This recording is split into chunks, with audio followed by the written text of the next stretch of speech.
السلام علیکم۔ ہم ناول سٹارٹ کرتے ہیں۔ نمل۔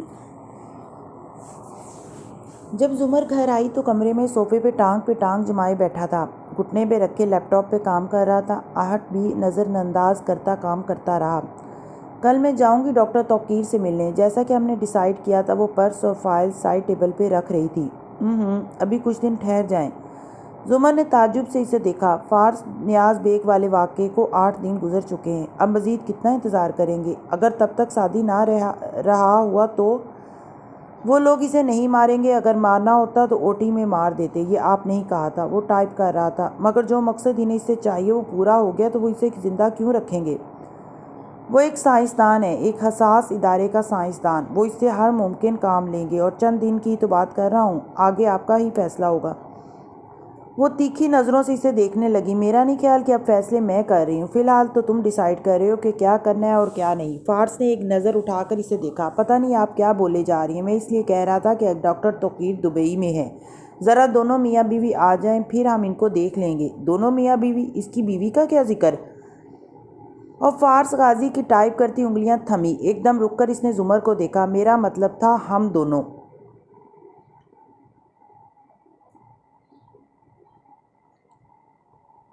میرا مطلب نہیں، تمہارا یہ مطلب نہیں تھا۔ وہ سامنے کھڑی چبھتی ہوئی نظروں سے اسے دیکھ رہی تھی۔ تم نے اس کی بیوی کا ذکر کیوں کیا؟ زمر، میں سارے دن کا تھکا ہوا آیا ہوں، کیا اس وقت میرا دماغ خراب کرنا ضروری ہے؟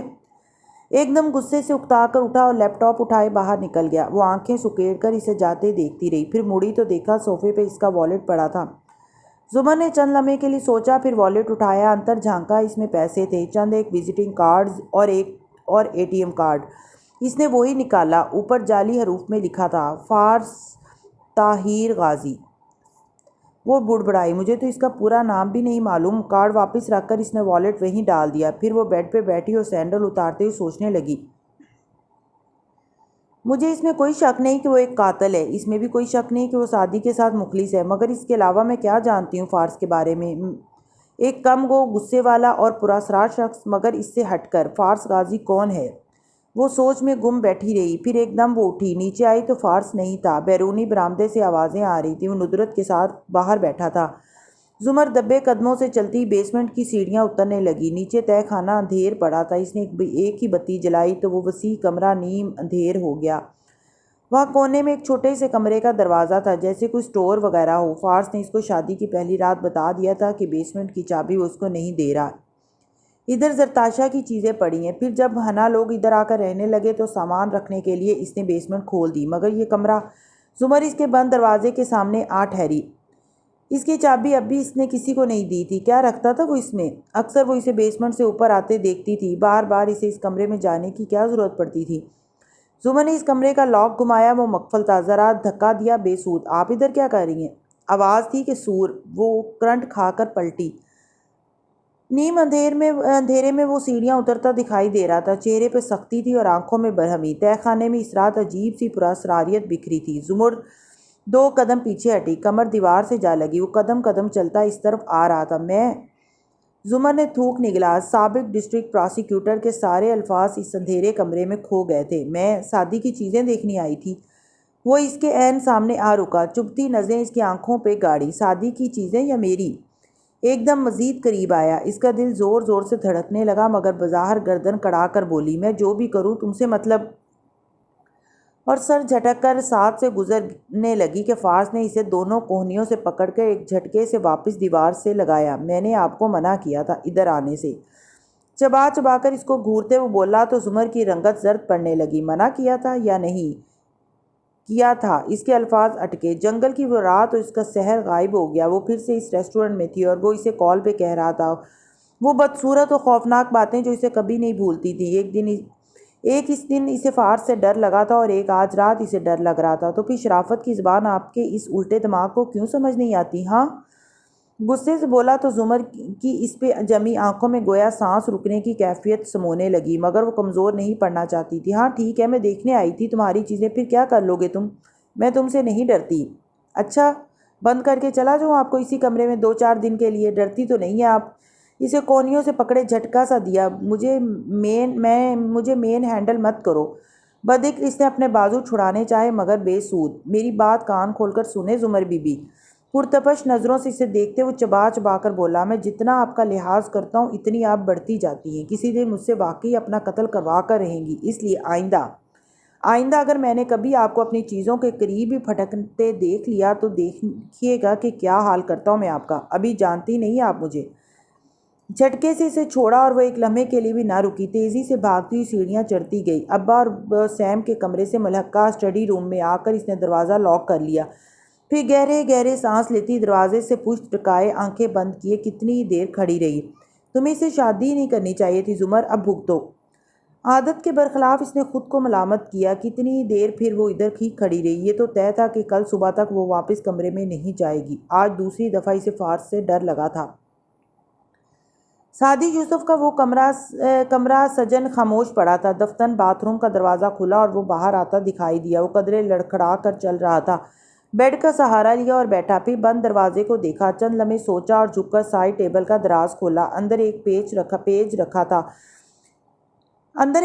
رکھا تھا جو اس نے سنک کے نیچے سے اتارا تھا۔ اس نے یہ پیچ بالکل خشک کر کے ادھر رکھا تھا۔ اب چند دن بعد وہ اسے نکال کر دیکھ رہا تھا۔ پیچ پہ زنگ لگ چکا تھا۔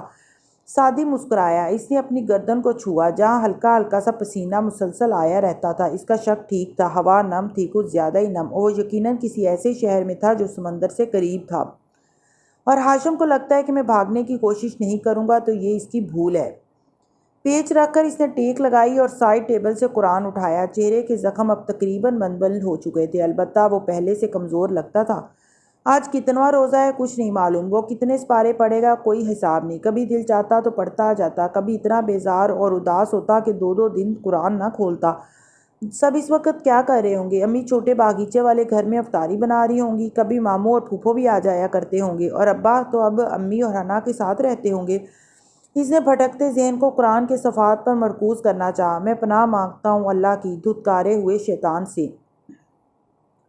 تعوذ پڑھ کے اس نے النمل وہیں سے کھولی جہاں سے اس روز چھوڑی تھی، اور بے شک ہم نے دیا داؤد اور سلیمان کو علم۔ سعدی کے ابرو ستائشی انداز میں اٹھے، گھر والوں کی یاد محو ہونے لگی۔ واہ اللہ تعالیٰ، اس طرح کی آیات اور یہ شاہانہ انداز، the king of all kings. جب آپ فرماتے ہیں ہم نے یہ کیا تو مجھے بہت اچھا لگتا ہے، بہت فخر محسوس ہوتا ہے۔ میں بتوں کو پوجنے والوں، انسانوں کو خدا کا بیٹا ماننے والوں اور قبروں کو سجدہ کرنے والوں کے سامنے گردن اٹھا کر فخر سے کہہ سکتا ہوں کہ دیکھو میرا رب تو یہ ہے، بادشاہوں کا بادشاہ، میرے اور اس کے درمیان کوئی تیسرا نہیں ہے۔ نرمی سے مسکراتے سر جھکائے وہ کہہ رہا تھا، اور اللہ کی باتیں تو ختم نہیں ہوتی۔ سعدی نے آیات کے الفاظ پر توجہ دی۔ ہم نے دیا داؤد اور سلیمان کو علم، اور ان دونوں نے کہا سب تعریف اللہ کے لیے ہے جس نے فضیلت دی ہم کو بہت سے مومن بندوں کے اوپر۔ اس نے رک کر ذرا سوچا، کتنی امیزنگ بات ہے اللہ تعالیٰ، اکثر ہماری فیملیز میں کئی بچوں میں سے ایک یا دو بہت لائق نکلتے ہیں، ماں باپ اپنی تربیت پہ اتر آتے ہیں اور وہ بچے اپنی ذہانت پہ، مگر آپ کہتے ہیں کہ جیسے داؤد علیہ السلام کے 19 بیٹوں میں سے صرف ایک سلیمان علیہ السلام کو آپ نے خاص علم عطا کیا تھا، ویسے ہی ہر ایک کو مجھے بھی علم آپ نے ہی دیا، عمل بھی آپ دیتے ہیں۔ اگر ماں باپ دیتے تو ساری اولاد کو دے دیتے، مگر باقی اولاد کو بھی آپ نے ضرور کچھ اور عطا کیا ہوتا ہے۔ پتہ ہے اللہ تعالیٰ، لوگ مجھ سے اکثر پوچھتے ہیں سعدی تمہیں اتنا اچھا قرآن کس نے سکھایا؟ میں کہتا ہوں مجھے میرے رب نے سکھایا ہے۔ آپ اسی سے علم کے لیے دعا کریں، وہ آپ کو مجھ سے بھی اچھا قرآن سکھائے گا۔ قید خانے کا وہ کمرہ اس تپتی دوپہر میں بھی کھلے پہاڑی مقام کی طرح ٹھنڈا ہو گیا تھا۔ سعدی ارد گرد سب کچھ بھلائے بس ان الفاظ کو پڑھ رہا تھا، اور وارث ہوئے سلیمان داؤد کے، اور کہا سلیمان نے کہ اے لوگو، ہم سکھائے گئے ہیں پرندوں کی بولیاں، اور ہمیں عطا کی گئی ہے ہر چیز، بے شک یہ وہ فضل ہے جو روشن ہے۔ گھنگریالے بالوں والے لڑکے کی مسکراہٹ گہری ہوئی، اور فلمی اداکاروں، سیاسی لیڈرز اور ایسے تمام لوگ جن کی وجہ شہرت وہ کام ہے جو اللہ کو نہیں پسند، ان سب کی پرستش کرنے والے پرستاروں کے سامنے میں گردن اٹھا کر کہہ سکتا ہوں کہ دیکھو میرے آبا تو یہ لوگ ہیں جو انبیاء ہیں، جو اتنی شان سے بات کرتے ہیں، انہیں اللہ نے کیا کیا نہیں عطا کیا، اور انہوں نے اپنا علم روک کر نہیں رکھا، بخل نہیں کیا، نعمتوں کا اعتراف کیا، اور یہی شکر ہوتا ہے۔ اور ہم لوگ اس کی مسکراہٹ اداسی میں بدلی، ہمیں تو ذرا سا ہنر آ جائے ہم کسی کو بتاتے نہیں کہ کہیں وہ ہم سے اچھا نہ کر لے، اتنے تنگ دل کیوں ہیں اللہ تعالیٰ۔ کمرے میں اس وقت سکینت اتری تھی، ٹھنڈی میٹھی سی چھایا۔ وہ سر جھکائے آگے پڑھنے لگا، اور اکٹھے کیے گئے سلیمان کے لیے ان کے لشکر، جنوں میں سے اور انسانوں میں سے اور پرندوں میں سے، تو وہ پورے ضبط میں رکھے گئے تھے۔ سعدی نے آنکھیں بند کر کے یاد کرنا چاہا، اللہ تعالیٰ ضبط کے لیے جو لفظ آپ نے استعمال کیا، وضع، اس کا اصل لغوی مطلب کیا تھا بھلا؟ کچھ دماغ آج کل سست رہتا تھا، سو ذرا دیر سے یاد آیا، ہاں، فوج کو ترتیب دار حصوں میں رکھنا۔ ایک دوسرا مطلب بھی تھا، ذرا ذہن پر زور دیا، شاید روکنا اور منع کرنا۔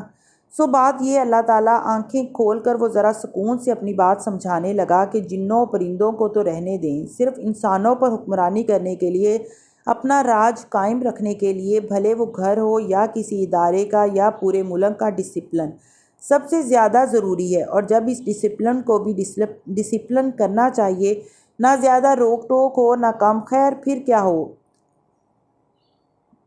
کافی دفعہ بار پڑھی صورت ہر دفعہ نئی لگتی، سو دلچسپی سے اگلی آیات کی طرف بڑھا، یہاں تک کہ وہ سلیمان علیہ السلام جب آئے چیونٹیوں کی ایک وادی تک، وہ ہلکا سا مسکرایا، یہ چیونٹیاں اسے کتنی پسند تھیں، تو کہنے لگی ایک ملکہ چیونٹی، اے چیونٹیوں، اپنے گھروں میں داخل ہو جاؤ، یہ نہ ہو کہ بے خبری میں سلیمان اور اس کے لشکری تمہیں رون ڈالیں۔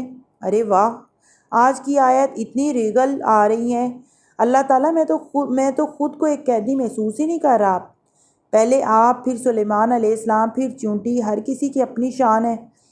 اس نے کھلے دل سے سراہا۔ اب یہ چیونٹی نہ ڈری نہ گھبرائی نہ بھاگی، اس نے پہلے باقی سب کا سوچا، وہ ملکہ تھی، اس نے اپنی جماعت کی خیر خواہی چاہی، مگر وہ ذہین بھی تھی، اس کو معاملات ڈیل کرنا آتا تھا، نہ شور نہیں مچایا، پورے وقار اور بردباری اور تحمل سے چیونٹیوں کو مخاطب کر کے اندر جانے کا کہا۔ اور پھر بڑے لوگوں کی بڑی باتیں ہوتی ہیں، اس نے بھی کوئی چھوٹی حرکت نہیں کی، بڑا دل رکھا، اچھا گمان کیا کہ اگر بالفرض سلیمان کا لشکر تمہیں روند بھی دے تو بے خبری میں ایسا ہوگا، آپ سے اونچے اور بڑے لوگ عادتاً آپ کو روند کر نکل جاتے ہیں، اپنی حفاظت آپ کو خود کرنی ہوتی ہے۔ اللہ پتہ ہے کیا، میری ٹیچر کہتی تھی، نمل ذہین فیمیلز کی صورت ہے، اس میں ایک چیونٹی ہے جو چیونٹی ہو کر بھی ملکہ ہے، اور اس میں ایک ملکہ ہے، ملکہ بلقیس، ملکہ سبا، وہ ملکہ ہو کر بھی ایک چیونٹی ہی ہے۔ دیکھا جائے تو ساری عورتیں ایسی ہوتی ہیں، وہ کسی کے لیے ملکہ اور کسی کے لیے چیونٹی ہوتی ہیں۔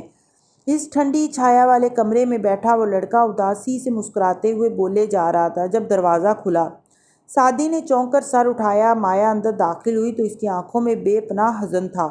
وہ اس کے کندھے کے قریب آ کھڑی ہوئی، قرآن اس کے ہاتھ سے لے کر سائڈ ٹیبل پر دھرا، آنکھیں بند کی، اپنے جسم پہ سلیب کا نشان بنایا، خداوند یسوع مسیح مجھے معاف کرنا، پھر آنکھیں کھول لیں، اور اس کی متعجب نظروں سے نگاہیں ملائے بغیر ایک انجیکشن اس کے بازو میں پیوست کیا۔ وہ ابھی سوال بھی نہیں کر سکا تھا کہ سوئی چبھی، اور پھر ایک دم ساری دنیا ساکن ہو گئی۔ منظر دھندلاتا، پھر واضح ہوتا، پھر دھندلاتا، وہ ہل بھی نہ سکا، اس کا جسم سن ہو چکا تھا۔ مایا نے اسے لٹایا کروٹ کے بل، یوں کہ اس کا چہرہ دروازے کی طرف تھا اور دونوں بازو اسی سمت گرے ہوئے تھے۔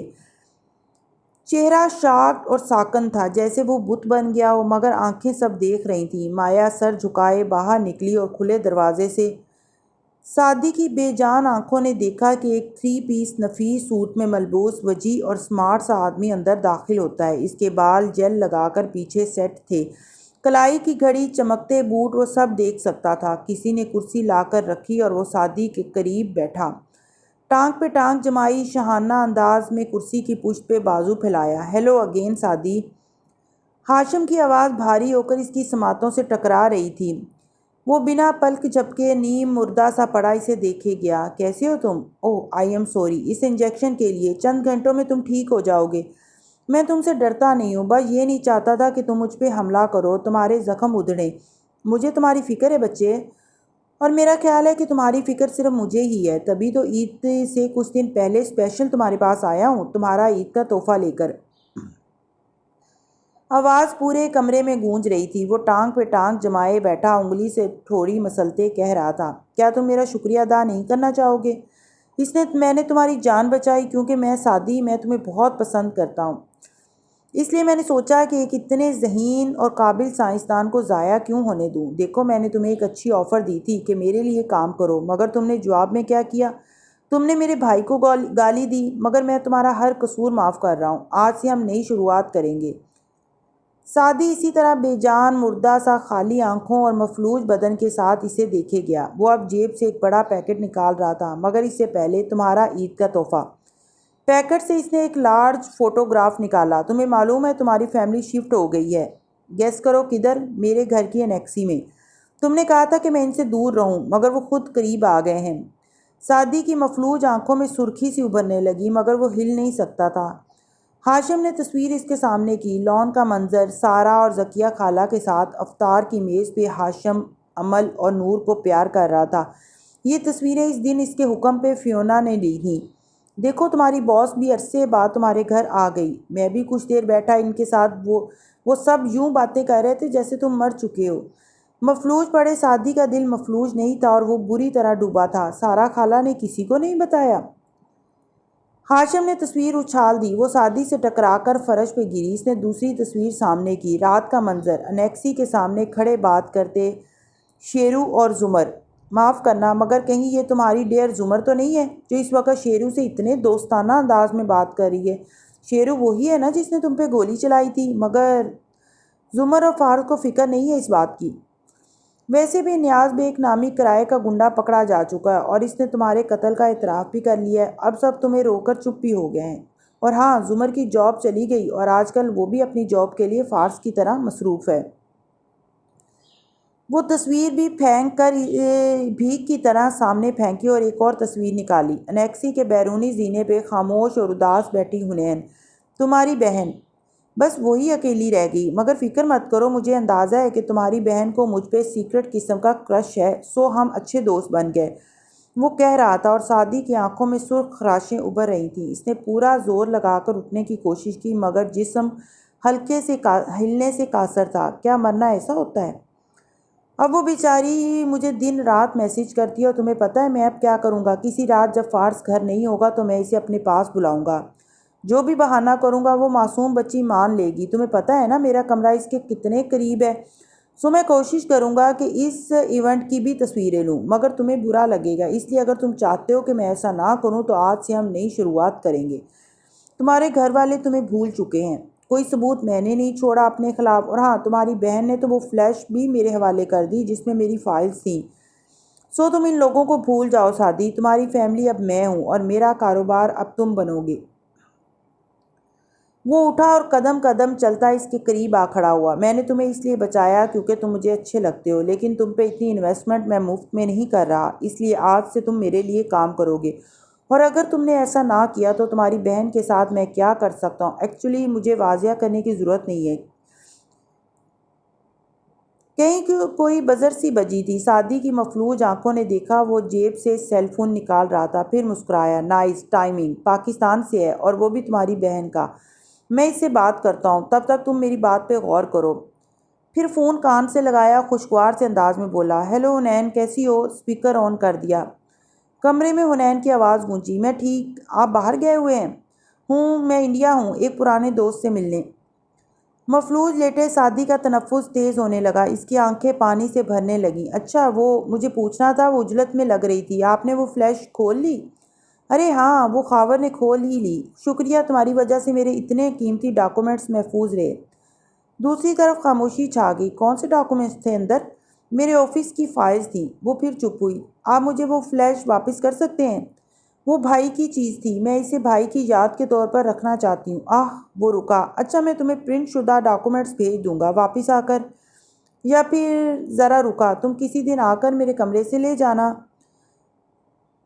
کروٹ لیے لڑکے کا چہرہ دیکھا، ایک آنسو اس کی سات آنکھ سے ٹپک کر تکیے میں جا گرا تھا۔ ہاشم باہر نکل گیا اور پیچھے کمرے میں قبر سی خاموشی چھا گئی۔ کیا مرنا ایسا ہوتا ہے؟ اور ہزاروں میل دور اسلام آباد کے اس مضافاتی علاقے میں قصر کی انیکسی کے بیسمنٹ میں کھڑی حنین نے ہاشم کی کال کاٹی تو اس کے چہرے پہ شدید ملال چھایا تھا۔ تو اب آپ مجھ سے بھی جھوٹ بولنے لگ گئے ہاشم، وہ بڑبڑائی، آپ نے وہ فلیش کھولی ہی نہیں، یا پھینک دی یا کسی کو دے دی؟ اگر کھولتے تو دیکھ لیتے کہ اس میں میرے 2 کورین ڈرامے تھے جو میں نے اسی رات لاک کر کے آپ کے لیے تیار رکھے تھے، کیونکہ میں آپ کو بتانے کی غلطی کر چکی تھی اور اب ناراض نہیں رہ سکتی تھی۔ مگر آپ نے کیسے مجھ سے جھوٹ بول دیا؟ سر جھٹکا اور پھر اپنے سامان سے اس نے علیشا کے نیکلس کے ساتھ رکھی سفید فلیش ڈرائیو نکالی جو سعدی نے اس کو دی تھی۔ آپ کو تو اس ڈرائیو کا رنگ بھی نہیں پتا تھا، تو یہ آپ کی کیسے ہوئی؟ اتنا جھوٹ! اس کا دل بری طرح دکھا۔ محبت ایک طرف، لیکن میں بھائی کی چیز آپ کو نہیں دے سکتی تھی۔ اس نے باکس بند کیا اور فلیش لیے اوپر زینے چڑھنے لگی۔ آخر دیکھوں تو صحیح، اس میں اتنا کیا خاص ہے جو سعدی بھائی اور ہاشم دونوں اس کو حاصل کرنا چاہتے تھے؟ کچھ دیر بعد وہ لیپ ٹاپ کھولے لاؤنج میں بیٹھی تھی، فلیش لگا رکھی تھی اور وہ اس پروگرام کو سمجھنے کی کوشش کر رہی تھی جس کے ذریعے ان ڈاکومنٹس کو مقفل کیا گیا تھا۔ تبھی زمر سیڑھیاں اتر کر نیچے آئی۔ میں بیسمنٹ میں جا رہی ہوں حنا، فارس آئے تو اسے بتا دینا کہ نیچے تہہ خانے میں جو سٹور روم بنا ہے اس کا لاک تڑوایا ہے میں نے آج۔ اطلاع دے کر وہ نیچے چلی گئی۔ حنا نے بے دھیانی سے اس کی بات سنی۔ ذرا دیر بعد ہی فارس گھر میں داخل ہوا تو اسے لیپ ٹاپ پہ کام کرتے دکھا۔ تمہارے ہاتھ میں کمپیوٹر، خیریت؟ دروازہ لاک کرتے اس نے ایک اچٹتی نگاہ اس گھر پہ ڈالی جو رات کی خاموشی میں ڈوبا تھا۔ جی، اور پھپھو نیچے آپ کے سٹور روم تک گئی ہیں، اس کا لاک توڑوایا تھا آج انہوں نے۔ وہ الجھی بیٹھی تھی، بے توجہی سے بتایا، اور فارس غازی کا دماغ ایک دم گھوم کر رہ گیا۔ پھر تیزی سے سیڑھیوں کی طرف لپکا۔ سخت رفتاری سے زینے پھلانگتا نیچے آیا تو وسیع تہہ خانہ تاریک پڑا تھا۔ کونے والے کمرے کا دروازہ بند تھا اور وہ اسی دروازے سے کمر ٹکائے سینے پہ بازو لپیٹے کھڑی تھی، منتظر۔ وہ غصے سے سرخ چہرہ لیے جارحانہ انداز میں اس کی طرف بڑھا۔ کس کی اجازت سے آپ نے اس کمرے کا لاک توڑوایا؟ منع کر کے گیا تھا نا میں کہ… غضبناک اڑ کر اس کی آنکھوں میں دیکھتا غراتے ہوئے قریب آیا کہ دفتر رکا۔ زمر بس ٹھنڈی آنکھوں سے اسے دیکھ رہی تھی۔ اتنا کیوں ڈر رہے ہو؟ میں نے تو حنا سے مذاق کیا تھا۔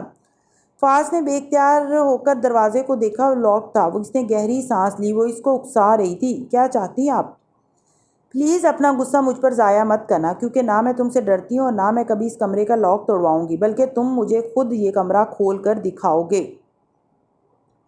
ٹھنڈے انداز میں وہ کہہ رہی تھی، اور تم مجھے خود بتاؤ گے کہ تم اس میں کیا رکھتے ہو، تم سارا دن کیا کرتے ہو، تم 4 سال سے کیا کرتے رہے ہو، تم ہمیشہ کہیں جا رہے ہوتے ہو، کہیں سے آ رہے ہوتے ہو۔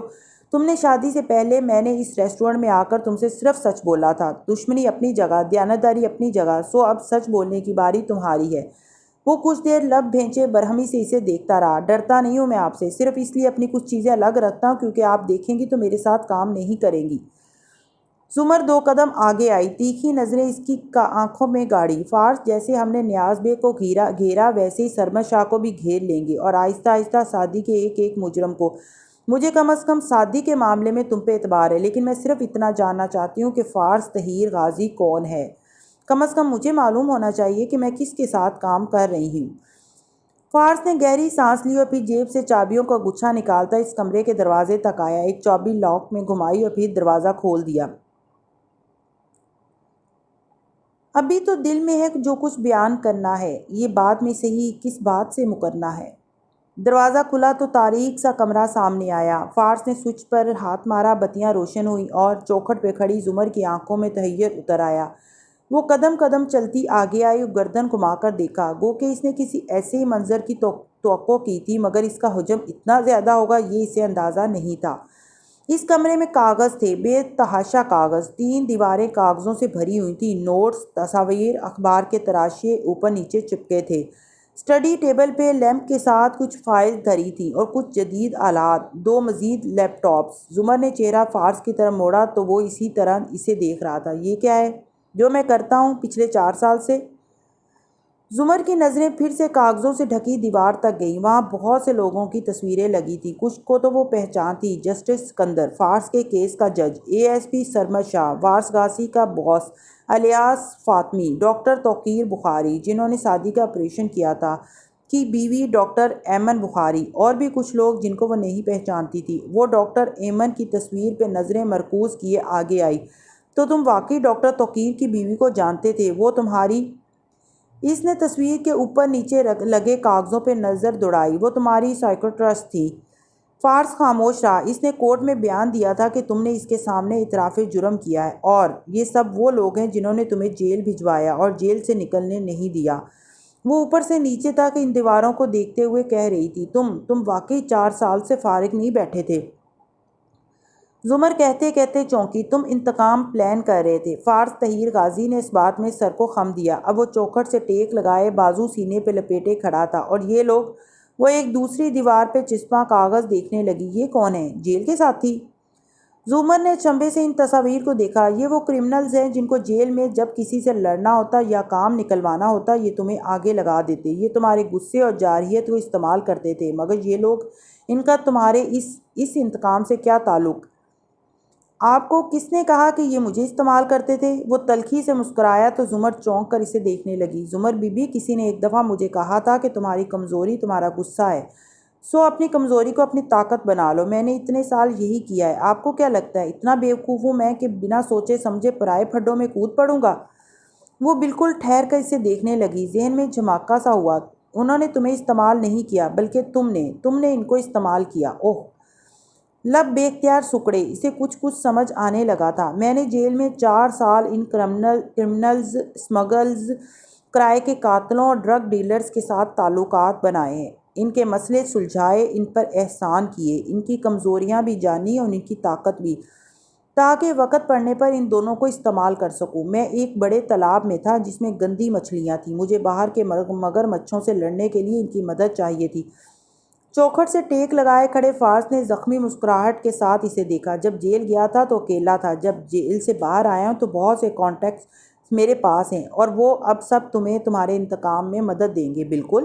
اس نے شانے اچکائے۔ زمر پھر سے آگے پیچھے گھوم کر اس کمرے کو دیکھنے لگی۔ اس کی بھوری آنکھوں میں تحیر کے ساتھ الجھن تھی۔ مگر ان لوگوں نے، ڈاکٹر ایمن، ASP وغیرہ کی تصاویر کو دیکھتے بولی، اگر تمہیں جیل میں ڈالا تھا تو تمہارے اپنے جرائم کی وجہ سے۔ اوکے مسز زمر، میں آخری دفعہ آپ کو یہ بات بتانے جا رہا ہوں۔ ہاتھ اٹھا کر اسے روکا اور بہت تحمل سے بولا، اور اس کے بعد آپ کبھی میری منت بھی کریں تو میں نہیں دہراؤں گا، اس لیے ابھی دھیان سے سن لیں۔ سنجیدگی سے چبا چبا کر بولا، میں نے وہ قتل نہیں کیے تھے، نہ آپ پہ گولی چلائی تھی۔ ذرا ٹھہرا۔ مگر مجھے پتہ ہے کہ آپ یقین نہیں کریں گی۔ ٹھیک ہے، سو سنیں۔ مجھ سے زندگی میں ایک ہی بڑی غلطی ہوئی ہے، اور وہ یہ کہ وارث کی چیزیں جب میری کار سے برآمد ہوئیں تو مجھے احتیاط کرنی چاہیے تھی، مگر میں اوور کانفیڈنٹ تھا۔ مجھے لگا مجھے کوئی گرفتار نہیں کر سکتا، اور اسی اعتماد نے مجھے جیل پہنچا دیا۔ تلخی مگر تحمل سے وہ کہہ رہا تھا۔ وہ یک ٹک اسے دیکھے گئی۔ آپ مجھے قاتل سمجھتی ہیں تو ٹھیک ہے، بالفرض میں نے وہ قتل کیے بھی تھے، تب بھی کیا مجھے فیئر ٹرائل کا حق نہیں تھا؟ زمر کا سر خود بخود اثبات میں ہلا۔ کیا اس بدترین تشدد کی اجازت تھی جو مجھ پہ کیا گیا؟ کیا اس سائیکٹرسٹ کو حق تھا کہ میرے پرائیویٹ سیشنز کورٹ میں بیان کرے؟ اس کی گردن نفی میں ہلی۔ نہیں۔ کیا اس جج کو حق تھا کہ وہ مجھے 9 10 ماہ بعد کی تاریخیں دیا کرے؟ کیا پراسیکیوٹر بصیرت کا فرض نہیں تھا کہ وہ کیس کی پوری تفتیش کرے؟ زمر نے اب کے بس گردن ہلائی۔ تو زمر بی بی، میرا بھائی مرا تھا، بیوی میری مری تھی، میرا خاندان تباہ ہو گیا تھا، اور مجھے فیئر ٹرائل کا حق بھی نہیں دیا گیا۔ دیواروں کی طرف اشارہ کیا۔ آنکھوں میں تپش سی تھی جو زمر نے پہلے کبھی نہیں دیکھی تھی۔ جیل جانے کے 4 ہفتے بعد میں نے یہ سب پلان کرنا شروع کیا تھا، اور میں اپنے انتقام کو ضرور پورا کروں گا۔ میری زندگی کے ان 4 سالوں کا حساب ان لوگوں کو دینا ہوگا۔ پراسرار اسٹور روم میں خاموشی چھا گئی۔ بہت دیر بعد وہ بول پائی، تم ان لوگوں کو قتل کرنا چاہتے ہو؟ وہ ہلکا سا مسکرایا۔ میں قاتل نہیں ہوں، اور قتل کرنے سے یہ لوگ ایک ہی دفعہ مر جائیں گے، اس لیے موت سے نہیں، یہ اپنی زندگیوں سے اپنے کیے کا حساب چکائیں گے۔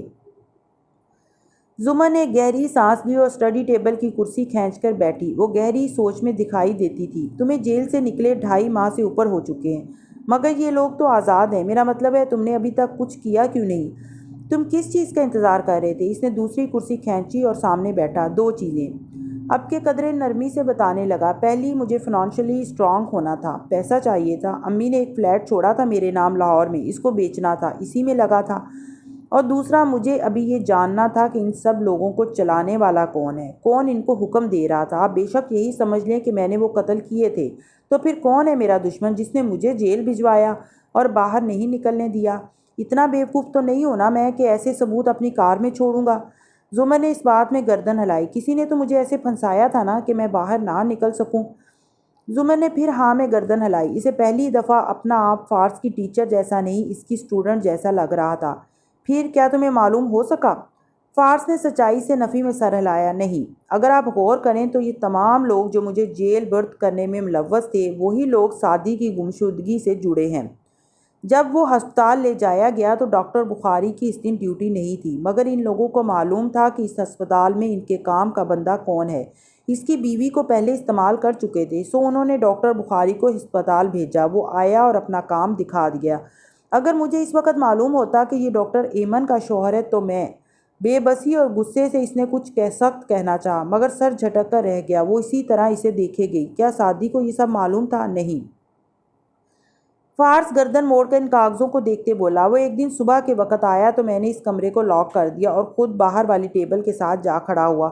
وہاں چند کاغذ لگا رکھے تھے۔ زمر نے مڑ کر دیکھا، وہاں چند کاغذ اور الیاس فاطمی کی تصویر اب بھی لگی تھی۔ وہ یہی سمجھا کہ میں صرف اس ایک ماسٹر مائنڈ کو ڈھونڈنا چاہتا ہوں اور اسے مارنا چاہتا ہوں۔ میں نے اس کی تصحیح نہیں کی، میں اسے اس سب سے دور رکھنا چاہتا تھا۔ اس کو کچھ معلوم تھا شاید جسے وہ چھپا رہا تھا، کیونکہ وہ سعدی تھا، آپ کی طرح تھا۔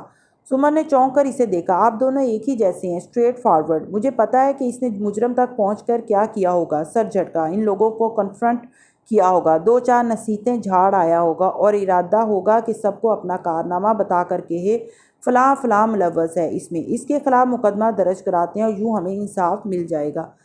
تلخی سے پھر سر جھٹکا۔ مجھے پورا یقین ہے اس نے ضرور ان لوگوں کا احساس دلایا ہوگا کہ وہ ان کے راز جانتا ہے اور انہوں نے اسے خاموش کرا دیا، مگر میں زمر کی آنکھوں میں دیکھ کر سختی سے بولا، میں سعدی یوسف نہیں ہوں، میں فارس غازی ہوں۔ میں لمبی لمبی باتیں نہیں کرتا اور جو میں ان لوگوں کا حشر کروں گا وہ دنیا دیکھے گی۔ سو تم اسی لیے ڈاکٹر والا معاملہ ڈیلے کر رہے تھے، کیونکہ تم میرے پلان کے مطابق ان کو صرف اکیلا ایکسپوز ہی نہیں کرنا چاہتے بلکہ تم ان کو تباہ بھی کرنا چاہتے ہو۔ بالکل، اور تمہیں معلوم تھا کہ میں تمہیں ایسا نہیں کرنے دوں گی، اس لیے تم نے یہ سب مجھ سے چھپایا۔ ابھی وہ وقت نہیں آیا جب آپ مجھے کسی چیز سے روک سکیں، مگر میں آپ کی بلا وجہ کی بحث نہیں سن سکتا تھا۔ ذرا سے شانے اچکائے۔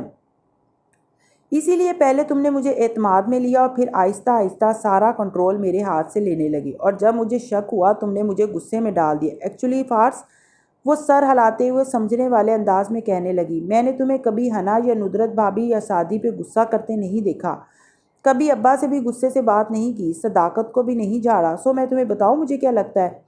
اس نے سوچتی ہوئی نظروں سے اسے دیکھا۔ مجھے لگتا ہے تم اپنا غصہ کنٹرول کرنا جانتے ہو، مگر تم اسے استعمال کرتے ہو، جیسے تم اسے جیل میں استعمال کرتے تھے۔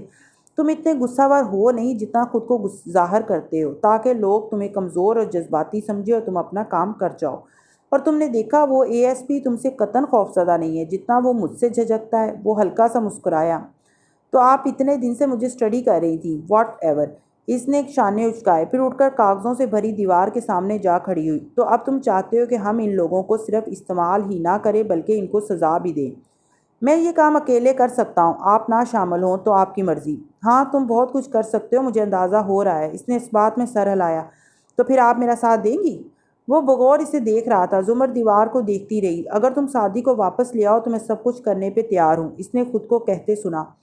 جب جیل میں تھا میں اور یہ سب لوگ میرے خلاف تھے، مجھے اذیت دے رہے تھے، تو صرف ایک شخص تھا جس نے میری بات پہ اعتبار کیا تھا اور جس نے مجھے باہر نکالا تھا اس قید سے، وہ سعدی تھا، اور میں اسے واپس لے آؤں گا، لیکن اس کے لیے آپ کو میرے طریقے سے کام کرنا ہوگا۔ سو زمر بی بی، وہ 2 قدم چل کر اس کے سامنے آ کھڑا ہوا اور جب بولا تو آنکھوں میں مضبوط عزم تھا۔ آج سے سارے فیصلے میں کروں گا اور آپ مجھ سے زیادہ بحث نہیں کریں گی۔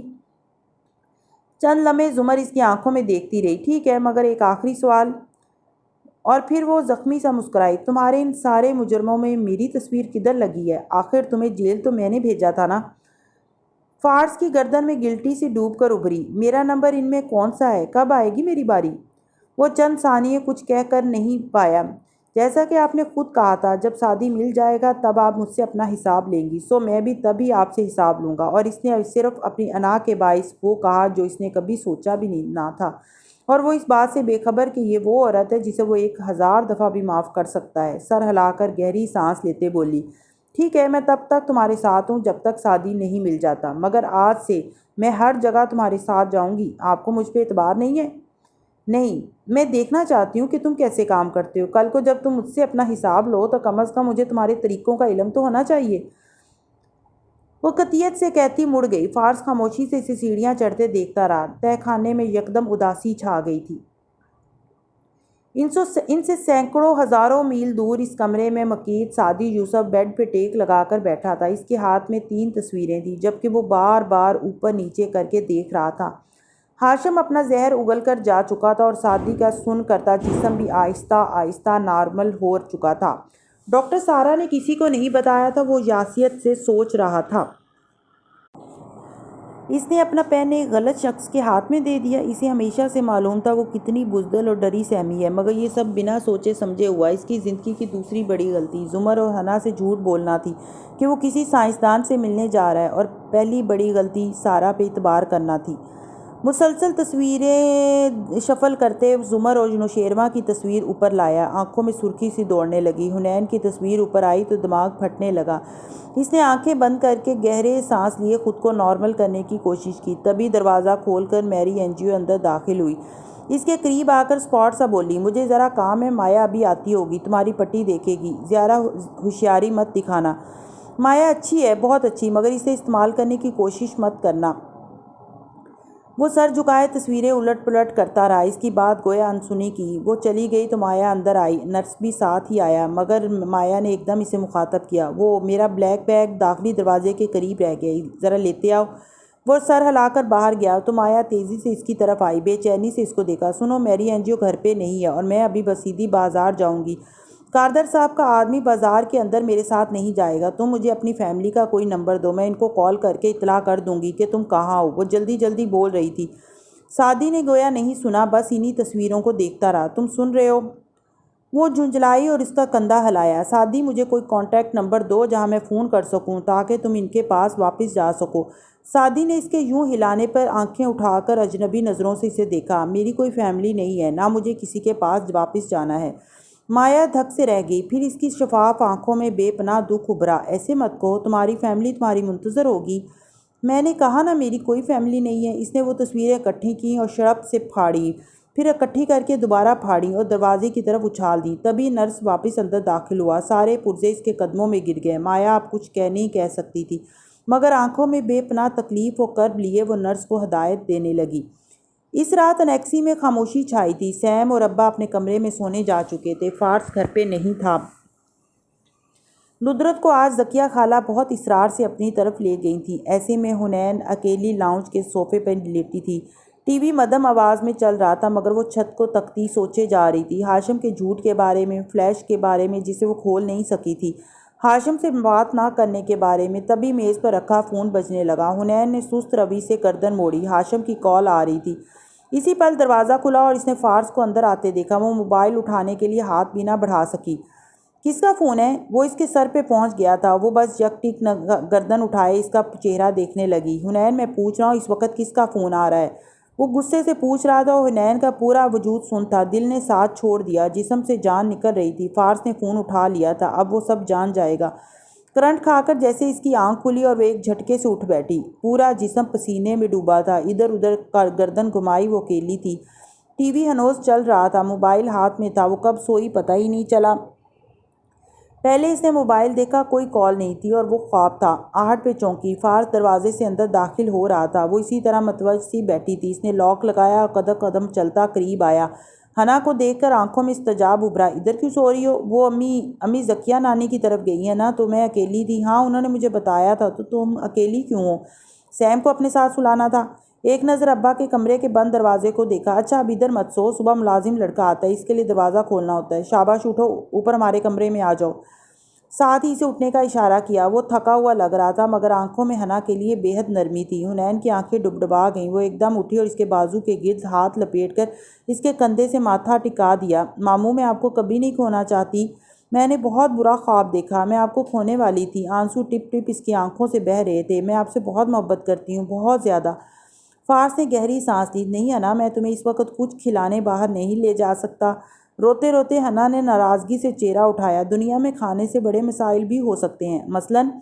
اس نے غور سے حنین کے چہرے کو دیکھا، بالوں کو پونی میں باندھے اس کی آنکھیں گیلی نظر آ رہی تھیں۔ اس سوال پہ مزید بھر آئی، میں بہت بری ہوں۔ گلٹ بہت شدید تھا۔ فارس نے ابرو اٹھائی۔ شکل میں حنین ہلکا سا ہنسی، اس کا بازو چھوڑا، آنسو رگڑے۔ آپ کے ساتھ ایموشنل ہونے کا کوئی فائدہ نہیں ہے، چلو اب اپنا ڈرامہ ختم کرو اور آؤ۔ وہ مسکرا دی۔ دل ایک دم ہلکا پھلکا سا ہو گیا تھا۔ وہ سیڑھیاں چڑھنے لگا تو حنا نے سوچا بس اب وہ ہاشم کو یوں چھپ کر ٹیکسٹ نہیں کرے گی، بس ختم یہ سلسلہ۔ دونوں کمرے میں داخل ہوئے تو زرد بتی جل رہی تھی اور زمر آنکھوں پہ بازو رکھے لیٹی تھی۔ فارس کی نگاہیں اس کے پیر پہ جا رکی جس کا انگوٹھا ہنوز پٹی میں مقید تھا۔ زمر، اس نے پکارا تو اس نے آنکھوں سے بازو ہٹائے۔ ہنا آپ کے ساتھ سوئے گی، میں آپا والے کمرے میں جا رہا ہوں۔ اطلاع دیتے ہوئے وہ اپنی چیزیں اٹھا رہا تھا۔ زمر اٹھ گئی۔ ارے تم اکیلی کیوں تھی؟ سیم کو بولا تھا میں نے۔ خیر آ جاؤ، اب سو جاؤ، وہ نرمی سے کہتی اٹھی اور اس کے لیے لحاف نکالنے لگی۔ حنین چپ چاپ آ کر زمر کے دوسری طرف لیٹ گئی، موبائل پہ سحری کا الارم لگا کر اپنے اور زمر کے تکیے کے درمیان رکھ دیا۔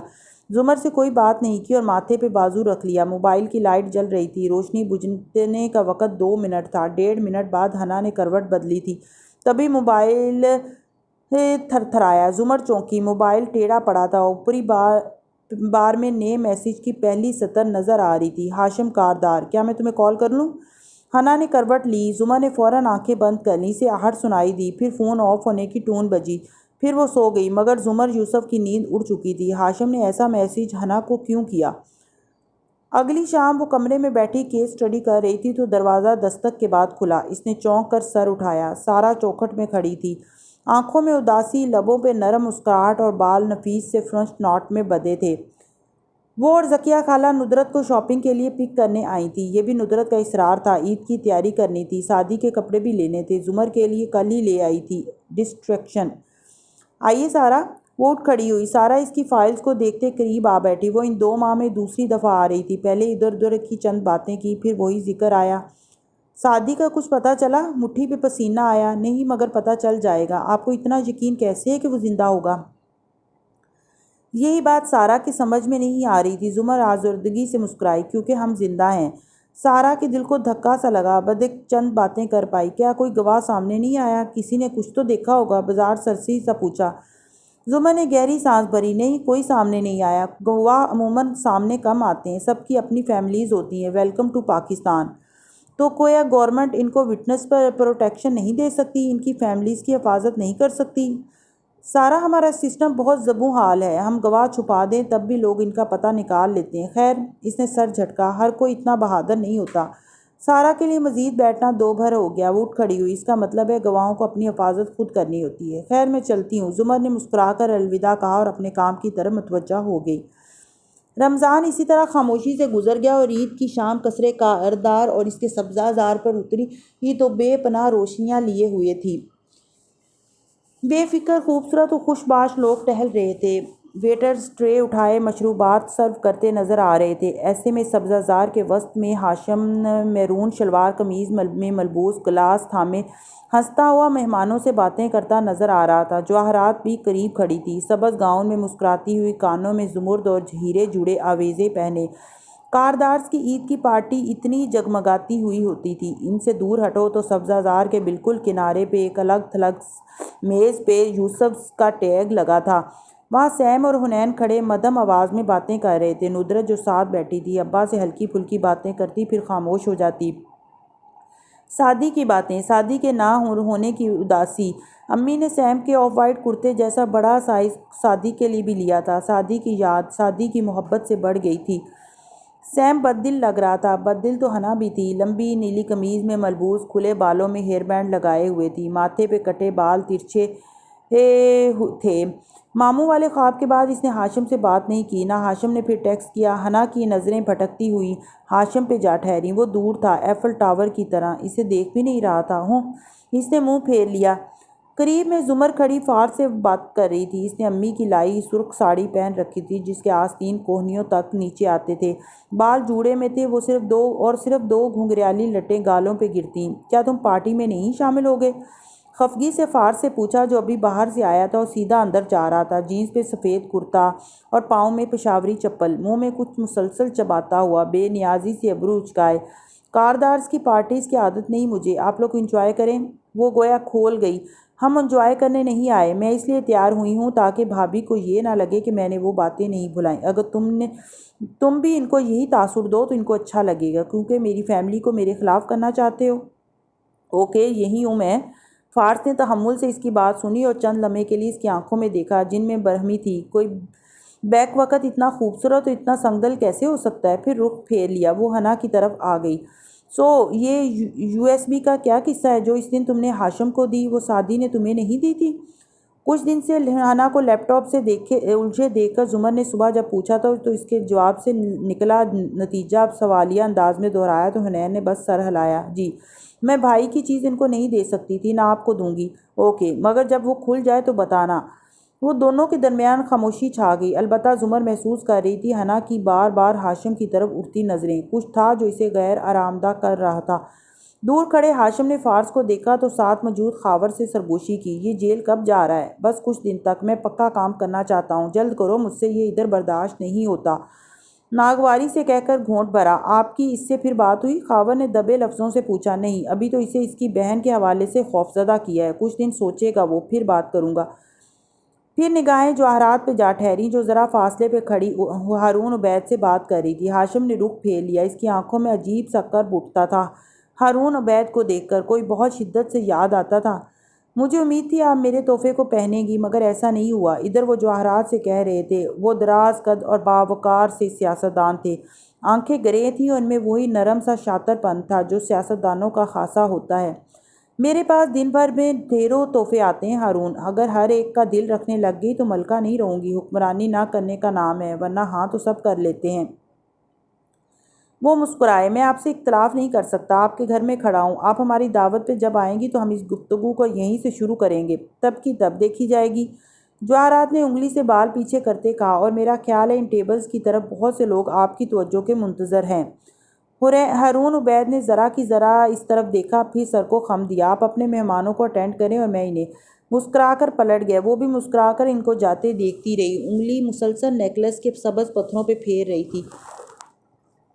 اس عمر میں بھی آپ سے سیکھنے کو بہت کچھ ہے مسز کاردار، شہرین کھنگھار کر کہتی اس کے قریب آئی تو جواہرات نے چونک کر اسے دیکھا۔ وہ آسمانی رنگ کی میکسی میں ملبوس تھی، باب کٹ سنہرے بال بلو ڈرائی کر کے سیٹ تھے اور آنکھوں میں معنی خیز مسکراتا تاثر تھا۔ اگر آپ ان کا تحفہ پہن لیتی یا ان سے چند فقرے مزید کہہ دیتی تو آپ کی کشش ماند پڑنے لگتی۔ کیا ہی اچھا ہنر ہے کسی کو اکسانے کا۔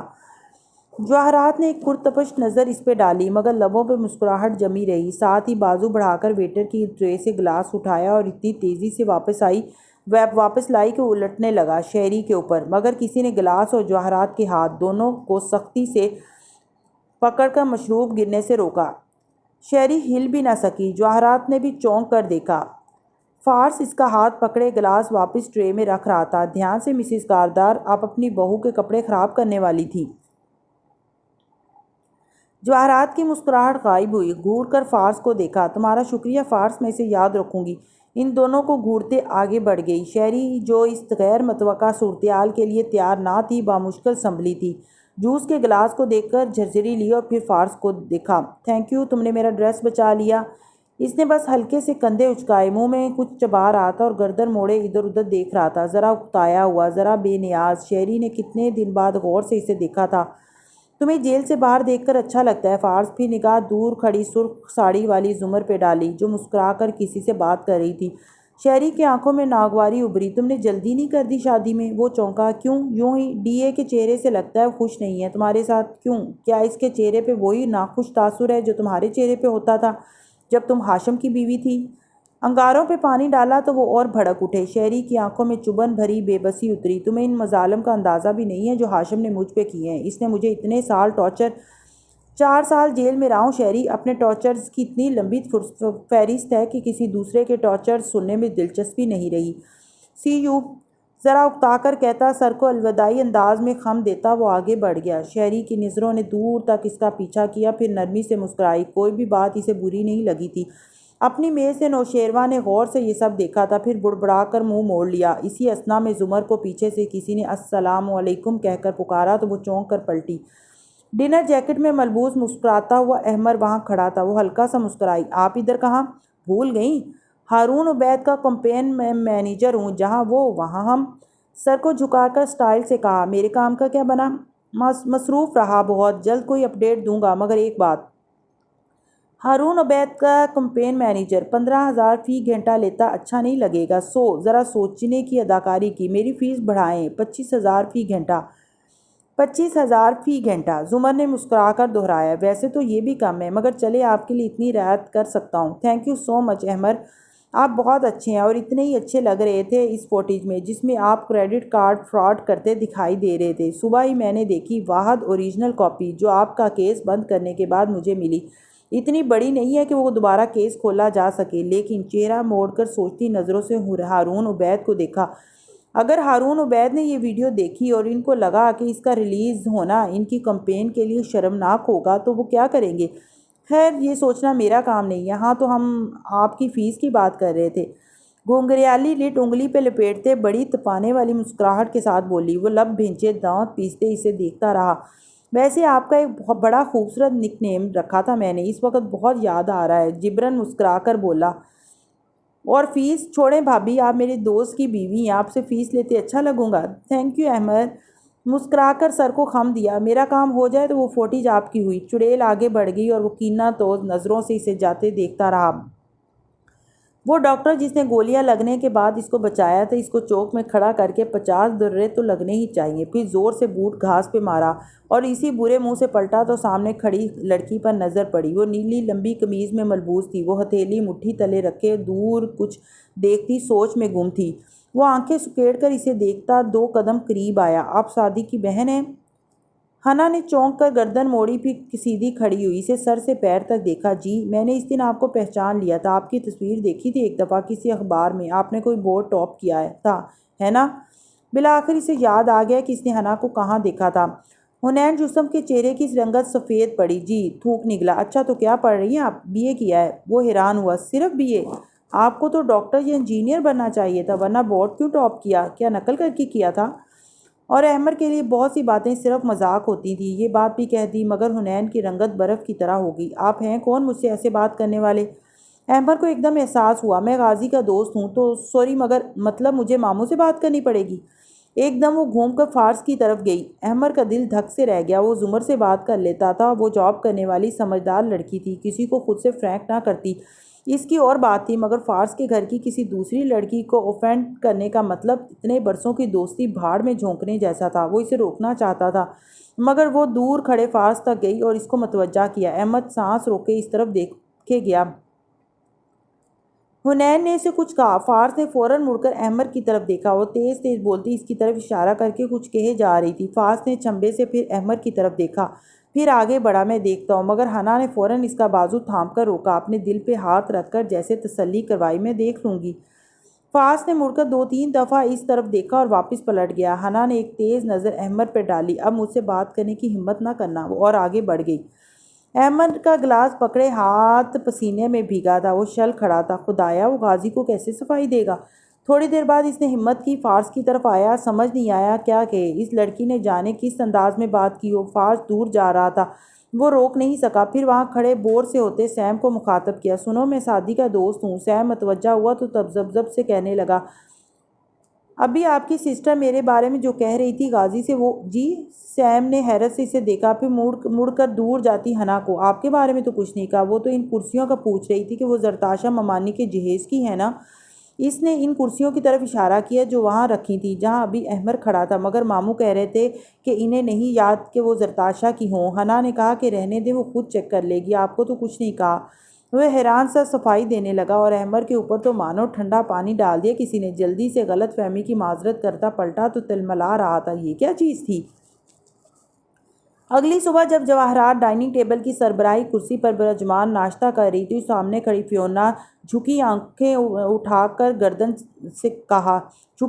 اور اٹھی گردن اٹھا کر کہا، اگر اسٹاف جائے تو میں بھی جاؤں گی مسز کاردار۔ گلاس نے گھونٹ بھرتے جواہرات نے آنکھیں اٹھائیں اور مسکرائی، پھر ٹیک لگا کر بغور اسے دیکھا۔ تم فیونا ہو مگر تم جواہرات کاردار نہیں ہو، تمہاری خواہش ہے کہ تم جواہرات ہوتی مگر تم نہیں ہو، تو میں تمہیں پہلی اور آخری بار ایک بات بتاتی ہوں، سارے اسٹاف کو نکال کر تمہیں اس لیے رہنے دیا کیونکہ تم وفادار ہو، مگر تم جانا چاہو تو چلی جاؤ، میں تمہارا پے چیک بنا دیتی ہوں، لیکن جاتے وقت تمہیں بونس اور وہ نیکلس چھوڑنا پڑے گا جو تم نے میری این جی او سے چوری کروایا اور جو میں نے بعد میں تمہیں دے دیا تھا۔ فیونا نے نظریں اٹھائیں، ان میں تعجب تھا اور فکر مندی بھی۔ میں نے وہ آپ کے کہنے پہ چوری کروایا تھا میری سے۔ یہ تم کیا کہہ رہی ہو؟ اتنا بڑا الزام؟ فیونا اگر یہ بات تم ہاشم کے سامنے کہو تو وہ کیا حال نہ کرے تمہارا۔ افسوس سے کہتے اس نے گلاس لبوں سے لگا لیا۔ فیونا برے دل سے پلٹ آئی۔ کچن کے قریب راہداری بیسمنٹ میں جاتی جہاں ملازمین کے کمرے تھے، چھوٹے مگر صاف ستھرے کمرے۔ اس کے کمرے میں ایک سنگل بیڈ بچھا تھا، ایک سنگھار میز اور ایک الماری تھی۔ وہ آئینے کے سامنے کھڑی ہوئی دراز سے وہ نیکلس نکال کر گردن سے لگایا جو مسز کاردار نے اسے 21 مئی کی شام بڑی لاپرواہی سے دان کر دیا تھا۔ آئینے میں نظر آتے عکس میں ہیرو کی چمک سحر انگیز تھی۔ اس چمک میں اسے وہ گھنگریالے بالوں والا لڑکا یاد آیا جس کی جیب میں اس نے یہ نیکلس پارٹی کے دوران ڈالا تھا۔ یقیناً اسی نے مسز کاردار کو واپس کر دیا ہوگا اور اب یہ فیونا کا تھا۔ ملازموں کی ملکہ نے ہیرو سے جھلملاتے نیکلس کو گردن پہ لگائے، چہرہ تن کر اٹھائے رکھا تو آنکھوں میں بھی وہی چمک ابھر آئی۔ کچھ دیر بعد وہ مسز کاردار کے سامنے کھڑی پوچھ رہی تھی، نیا اسٹاف کس تاریخ سے رکھنا ہے میم؟ کیا میں بھی انٹرویو میں شامل ہوں گی؟ آف کورس، جواہرات مسکرائی تھی۔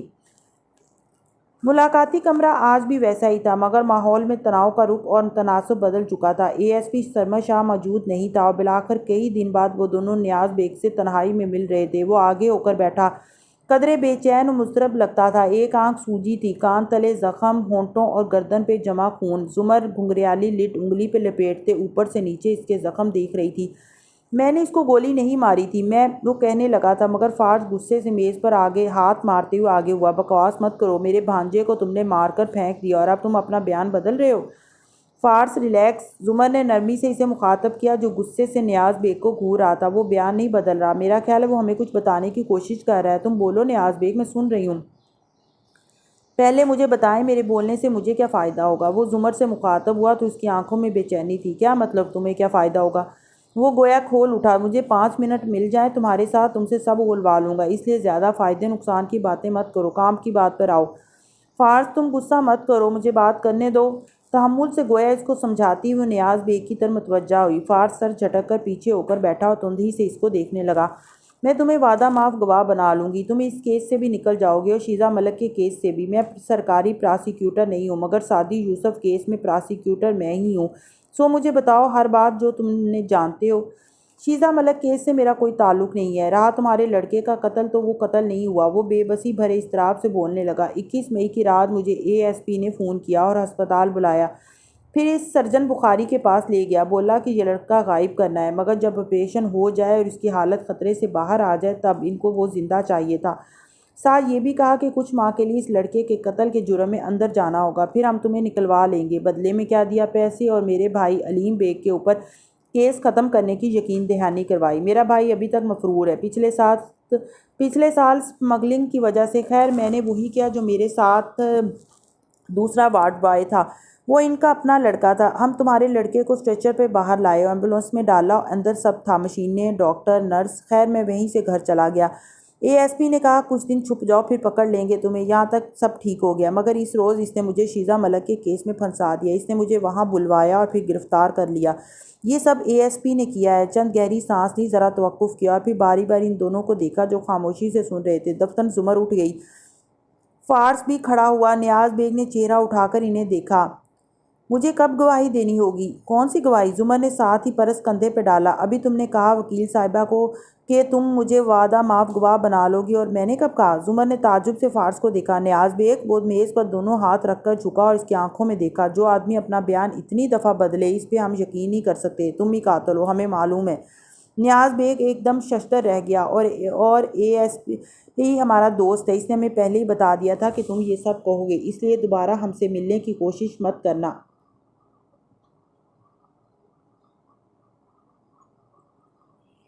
اور ہمیں ملنے کی درخواست کرنے کی زحمت بھی مت کرنا، زمر نے کہا اور دونوں باہر کی طرف بڑھ گئے۔ پیچھے وہ بے اختیار اٹھ کر مضطرب سا چلا رہا تھا۔ میری بات سنو، میں سچ کہہ رہا ہوں، سرمد شاہ نے کروایا یہ سب۔ مگر وہ باہر نکل آئے۔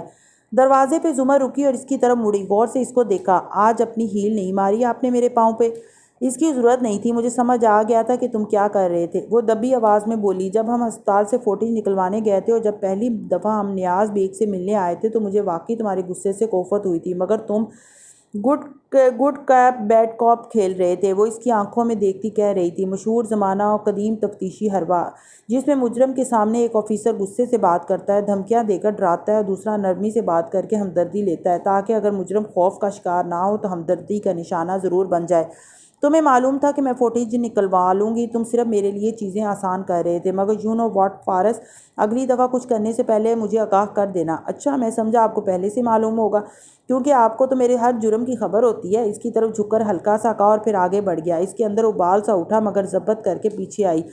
اس نے وہی کیا جو آپ نے کہا تھا، سارا ملبہ آپ پہ ڈال دیا اور اس ڈاکٹر پہ بھی۔ اے ایس پی کے پاس رخصت ہوتے وقت وہ کہہ رہی تھی۔ سرمد شاہ نے گہری سانس لی، تنے اعصاب ڈھیلے چھوڑے۔ مجھے خوشی ہے کہ آپ نے اس کا یقین نہیں کیا شاہ صاحب، ہم نے اتنا عرصہ ساتھ کام کیا ہے، یا روز بیان بدلے جاتے ہیں، پھر اس کی باتوں کی کس کو پرواہ ہوگی؟ شاہ نے اچکا کر کہتی وہ پرس کی سٹرپ کندھے پہ ڈال رہی تھی۔ جیبوں میں ہاتھ دیے کھڑے فارس کا مسلسل گم منہ چباتا رکا اور اس نے آنکھیں تیکھی کر کے اے ایس پی کو دیکھا۔ سنو، دوبارہ ہمیں یہاں نہ بلانا، کیونکہ تمہارے اس کرائے کے گنڈے کی بک بک سن کر میرا دماغ گھوم جاتا ہے۔ اس کا بھائی تمہارے ساتھ کیا کرے گا مجھے پرواہ نہیں، لیکن اگلی دفعہ اس نے اپنے بھائی کی دھمکی میرے خاندان کے لیے دی تو یہ حوالات سے جیل کا آدھا راستہ بھی نہیں پہنچ پائے گا۔ درستی سے کہتا وہ آگے بڑھ گیا۔ سرمد شاہ نے چونک کر اسے دیکھا۔ اس کے بھائی کا کیا ذکر؟ تم مجھے نہیں پتا، کسی علیم بیگ کے نام کی دھمکی دے رہا تھا کہ وہ ہمیں اے ایس پی اور ڈاکٹر کو دیکھ لے گا وغیرہ وغیرہ، واٹ ایور۔ وہ موبائل پہ کچھ ٹائپ کرتی باہر نکل گئی۔ وہ سرمد شاہ پرسوچ نظروں سے اسے جاتے دیکھتا رہا۔ وہ دھمکی دے رہا ہے کہ وہ ہمیں اے ایس پی اور ڈاکٹر کو دیکھ لے گا وغیرہ وغیرہ، واٹ ایور۔ وہ موبائل پہ کچھ ٹائپ کرتی باہر نکل گئی۔ سرمد شاہ پرسوچ نظروں سے اسے جاتے دیکھتا رہا۔ ہم کو جو ملا ہے وہ تمہیں سے تو ملا ہے، ہم اور بھلا دیں تمہیں، کیا بات کرو ہو۔ اس رات جب آسمان سیاہی سے ڈھک گیا اور سڑکیں جگمگاتی ٹریفک لائٹ سے روشن ہو گئیں تو ایک پرائیویٹ کلینک کے کمرے میں ڈاکٹر توقیر بخاری کے سامنے وہ دونوں بیٹھے تھے۔ ڈاکٹر توقیر سرمئی کلموں اور تراشیدہ مونچھوں والے درمیانی عمر کے شخص تھے اور اس وقت اینک کے پیچھے آنکھیں سکیڑے وہ دعوت نامہ پڑھ رہے تھے جو زمر نے ان کو دیا تھا۔ میموریل ڈنر اگلے ہفتے ہے، صادق کے دوستوں نے ارینج کیا ہے۔ چونکہ آپ نے اس کی جان بچائی تھی تو میں چاہتی ہوں کہ آپ اپنی پوری فیملی کے ساتھ آئیں اور ہمارے ساتھ کچھ وقت اسے یاد کرنے میں گزاریں، وہ نرمی اور امید سے کہہ رہی تھی۔ فارس خاموشی سے دیکھ رہا تھا۔ انہوں نے نگاہیں اٹھائیں، اداسی سے مسکرائے۔ ہم ضرور آئیں گے، اور مجھے بہت افسوس ہے آپ کے بھتیجے کے لیے۔ کیا آپ لوگوں کی کسی سے دشمنی تھی؟ وہ دعوت نامہ نفاست سے لفافے میں ڈالتے سادگی سے پوچھ رہے تھے۔ زمر نے گود میں رکھی مٹھیاں سختی سے بھینچ لیں، آنکھوں میں تپش سی اٹھی، مگر پھر بظاہر یاقیت سے مسکراتے نفی میں سر ہلایا۔ چند پیسوں کے لیے ایک شخص نے اسے مار کر لاش پھینک دی۔ ہم آج اسی کو ملنے گئے تھے۔ اس نے اپنا بیان بھی تبدیل کر دیا۔ لوگ پیسوں کے لیے کس حد تک چلے جاتے ہیں، ہے نا ڈاکٹر؟ بالکل، آئی ایگری۔ افسوس سے وہ سر ہلا رہا تھا۔ خدا کرے جو قاتل پکڑا گیا ہے وہ اپنے انجام کو پہنچے، خدا کرے سب اپنے انجام کو پہنچیں۔ وہ نظریں جھکائے ہلکا سا بولا تھا۔ ڈاکٹر توقیر کو کمرے میں ایک دم آکسیجن کی کمی محسوس ہونے لگی۔ زمر کو دیکھتے بات کا رخ بدلا۔ اے ایس پی صاحب کا مجھے فون آیا تھا، وہ کہہ رہے تھے نیاز بیگ پولیس اور اس ہسپتال انتظامیہ کو مورل الزام ٹھہرا رہا ہے۔ پولیس؟ زمر نے تعجب سے انہیں دیکھا۔ پولیس نہیں، صرف آپ کا ذکر کیا تھا۔ مسز زمر، میرا یا ہسپتال کا اس واقعے سے کوئی تعلق نہیں ہے، میں آپ کو یقین دلاتا ہوں۔ سینے پہ ہاتھ رکھ کر وہ فکر مندی سے کہہ رہے تھے۔ آف کورس ہمیں پتہ ہے، بلکہ جب اے ایس پی صاحب نے کہا بھی کہ ہم ایف آئی آر میں کوئی اور نام درج کروانا چاہتے ہیں تو ہم نے فارس کی طرف تائیدی نظروں سے دیکھا، انکار کر دیا، کیونکہ ہمیں معلوم ہے کہ نیاز بیگ جھوٹ بول رہا ہے۔ اے ایس پی نے آپ سے میرا نام ایف آئی آر میں ڈالنے کا پوچھا؟ انہیں نے بر وقت فکرہ پکڑا تھا۔ نہیں، انہوں نے صرف کسی اور کا نام پوچھا تھا۔ دیکھیں، وہ ہمارے بہت اچھے دوست ہیں، وہ صرف انصاف کے تقاضے پورے کرنے کے لیے ہمیں ہمارے تمام حقوق دے رہے تھے۔ خیر، آپ میموریل پہ ضرور آئیے گا، ہماری فیملی اور فرینڈز آپ کے اس بات پہ آپ کی بہت قدر کریں گے۔ وہ چائے کا آخری گھونٹ بھرتی اٹھ کھڑی ہوئی۔ فارس بھی اٹھا، ڈاکٹر توقیر کی طرف مسافے کے لیے ہاتھ بڑھایا، جنہیں انہوں نے کھڑے ہوتے ہوئے تھاما۔ البتہ ان کے پرسکون تاثرات میں اضطراب تھا اور وہ الوداعی کلمات کہتے ہوئے خاصے ڈسٹرب تھے، اور اسی لمحے دروازہ کھلا۔ فارس کی اس طرف پشت تھی، مگر ایک مانوس سی آہٹ سنائی دی تھی، انگوٹھی کے نگینے سے دستک دینے کا انداز۔ زمر مڑی۔ اندر آنے والی عورت ذرا بھرے چہرے اور بوٹے قد کی حامل تھی، بال کیچر میں بندھے تھے، دلکش شخصیت، بہترین لباس، کانوں میں ٹاپس، دونوں ٹاپس میں ایک ایک موٹا سا ڈائمنڈ جڑا تھا۔ وہ جھلملاتے ٹاپس اتنے خوبصورت تھے کہ اس عورت کی شخصیت کو کئی گنا مزید نکھار گئے تھے۔ یہ میری وائف ہیں، ڈاکٹر ایمن، یہ مسز زمر، اور فارس نے آہستہ سے گردن موڑی۔ ڈاکٹر توقیر کے الفاظ کنویں میں گونجتی آواز کی مانند دور دور تک سنائی دے رہے تھے۔ لمحوں کے لیے ساری دنیا ساکن ہو گئی تھی اور مسکراتی ہوئی ڈاکٹر ایمن قریب آ رہی تھی۔ اس نے اس عورت کے ہلتے لب دیکھے، وہ زمر سے کچھ کہہ رہی تھی، تعارف، پھر تعزیت بھرے الفاظ، آوازیں بند ہو چکی تھیں۔ پھر ڈاکٹر ایمن نے چہرہ اس کی طرف موڑا، اس کی آنکھوں میں جھانکا، مسکرائی اور ہاتھ سے اس کے کندھے کو ہلکا سا تھپایا، جیسے کسی پرانے مریض بچے سے عرصے بعد اس کا ڈاکٹر مل رہا ہو۔ اس کی انگوٹھی کے اندر کی طرف کوئی نوکیلی شے تھی جو فارس کے کندھے پہ چبھی تھی، اور وہ چبھن بہت کچھ تازہ کر گئی۔ اس کے ارد گرد کا منظر بدلا، کمرہ بدلا، کیلنڈر بدلا۔ 3.5 سال قبل وہ اس کے سامنے بیٹھا تھا اور ڈاکٹر ایمن چلتے ہوئے اس کے قریب آ کھڑی ہوئی تھی۔ میرے مریض میرے بچوں کی طرح ہیں۔ اس کے کندھے کو تھپکا، انگوٹھی چبھی تھی۔ فارس نے بیزاری سے سر جھٹکا۔ نہ میں آپ کا مریض ہوں، نہ آپ کا بچہ۔ میرا نام فارس غازی ہے اور میں ڈاکٹر ایمن بخاری۔ مسکرا کر نرمی سے کہتی وہ سامنے کرسی پہ جا بیٹھی۔ مجھے کسی سائیکٹرسٹ کی ضرورت نہیں ہے ڈاکٹر ایمن، اور مجھے پتہ ہے کورٹ مجھے کیوں ان سیشنز پہ مجبور کر رہی ہے۔ اگر آپ کو یہ غلط فہمی ہے کہ اس طرح میں ان جرائم کا اعتراف کر لوں گا جو میں نے نہیں کیے، تو آپ اپنے ٹیکسٹ درست کر لیں۔ وہ ٹیک لگائے بیٹھا، ٹانگ پہ ٹانگ جمائے خشک سا کہہ رہا تھا۔ اس کے چہرے پہ زخموں کے نشان تھے اور ایک ہاتھ پہ پٹی بندھی تھی۔ تمہارے خیال میں اس کا مقصد صرف کنفیشن کروانا ہے؟ نفی میں سر ہلایا۔ کنفیشن اور واحد سی ہے جس کا میرے اور تمہارے ریلیشن شپ سے کوئی تعلق نہیں۔ تمہیں معلوم ہے پنجاب پرزن کے 4 سی کون سے ہیں؟ وہ کچھ نہیں بولا، چپ چاپ آنکھیں سکیڑ کر اسے دیکھتا رہا۔ کسٹڈی، وہ نرمی سے کہنے لگی، کیئر، کنٹرول اور کوریکشن۔ ہم یہاں انہی کے لیے ہیں۔ میں تمہاری طرف کی کہانی سننا چاہتی ہوں تاکہ تمہاری ذہنی حالت متوازن رہے۔ وہ نوٹ پیڈ سامنے رکھے قلم کھول رہی تھی۔ تم جو بھی کہو گے وہ ڈاکٹر پیشنٹ پریویلیج کے تحت محفوظ رہے گا۔ میں پنجاب پرزن کے 4 سی جانتا ہوں۔ کیا آپ کانفیڈینشلی کے 5 سی جانتی ہیں؟ وہ اس کی آنکھوں میں دیکھتا پوچھ رہا تھا۔ ہاں، وہ 5 سی جن کے تحت پریویلیج توڑا جا سکتا ہے: مریض کی اجازت، کورٹ کا حکم، قانون کی پاسداری کے لیے، مریض کے علاج کے لیے ناگزیر ہونا، یا مریض کی طرف سے دوسروں کو خطرہ ہونے کی صورت میں سد باب کے لیے۔ ان میں سے کسی وجہ کی بنا پہ سائیکٹرسٹ کسی کو اپنے مریض کی بات بتا سکتا ہے، ورنہ نہیں۔ کیسے ہو فارس غازی؟ انگوٹھی کی چبھن لوٹی اور ارد گرد کا منظر بدلا۔ ماضی تحلیل ہوا اور وہ حال میں ڈاکٹر ایمن کے سامنے کھڑا تھا۔ وہ عادتاً اس کا کندھا تھپک کر ہاتھ نیچے گرا چکی تھی۔ ایسی عادت عام طور پر اس معاشرے کی خواتین ڈاکٹرز میں نہیں ہوتی، مگر وہ عورت عام نہیں تھی۔ آپ؟ اس نے سوالیہ نظروں سے باری باری دونوں میاں بیوی کو دیکھا۔ آنکھوں میں الجھن ابھری۔ میں ڈاکٹر توقیر کی بیوی ہوں۔ اوہ! اس کے لب سکڑے۔ آپ دونوں ایک دوسرے کو جانتے ہیں؟ زمر نے بظاہر خوشگوار حیرت سے فارس کو دیکھا۔ آنکھوں ہی آنکھوں میں گھورا بھی، کتنا اداکار ہے یہ! اور ہاشم کہتا تھا اسے اداکاری نہیں آتی۔ یہ ڈاکٹر ایمن ہے میری۔ فارس نے ڈاکٹر ایمن کو دیکھا، آواز ٹوٹ سی گئی۔ میں فارس کی ڈاکٹر رہی ہوں اور اس کے بھائی کی بھی، اور بدقسمتی سے مجھے اپنے پیشنٹ کے خلاف کورٹ میں گواہی دینی پڑی۔ وہ اداسی سے مسکرائیں۔ اوہ، تم تو ان سے بہت خفا ہو گئے اس کے لیے۔ زمر کی آنکھوں میں فکرمندی ابھری۔ ایسا نہیں ہے، ڈاکٹر ایمن نے میرا بہت ساتھ دیا ہے۔ جیل کے وقت میں ان دنوں میں ذہنی طور پر متوازن نہیں تھا، اس لیے ان کو کورٹ میں میری ذہنی حالت کے بارے میں بتانا پڑا۔ انہوں نے جو کیا اچھا کیا۔ وہ مدافعانہ انداز میں زمر کو کہنے لگا، مسز غازی، فارس صحیح کہہ رہا ہے، اس وقت اس کے لیے یہ ضروری تھا۔ پھر نرمی سے اس کو دیکھا۔ اب کیسے ہو تم؟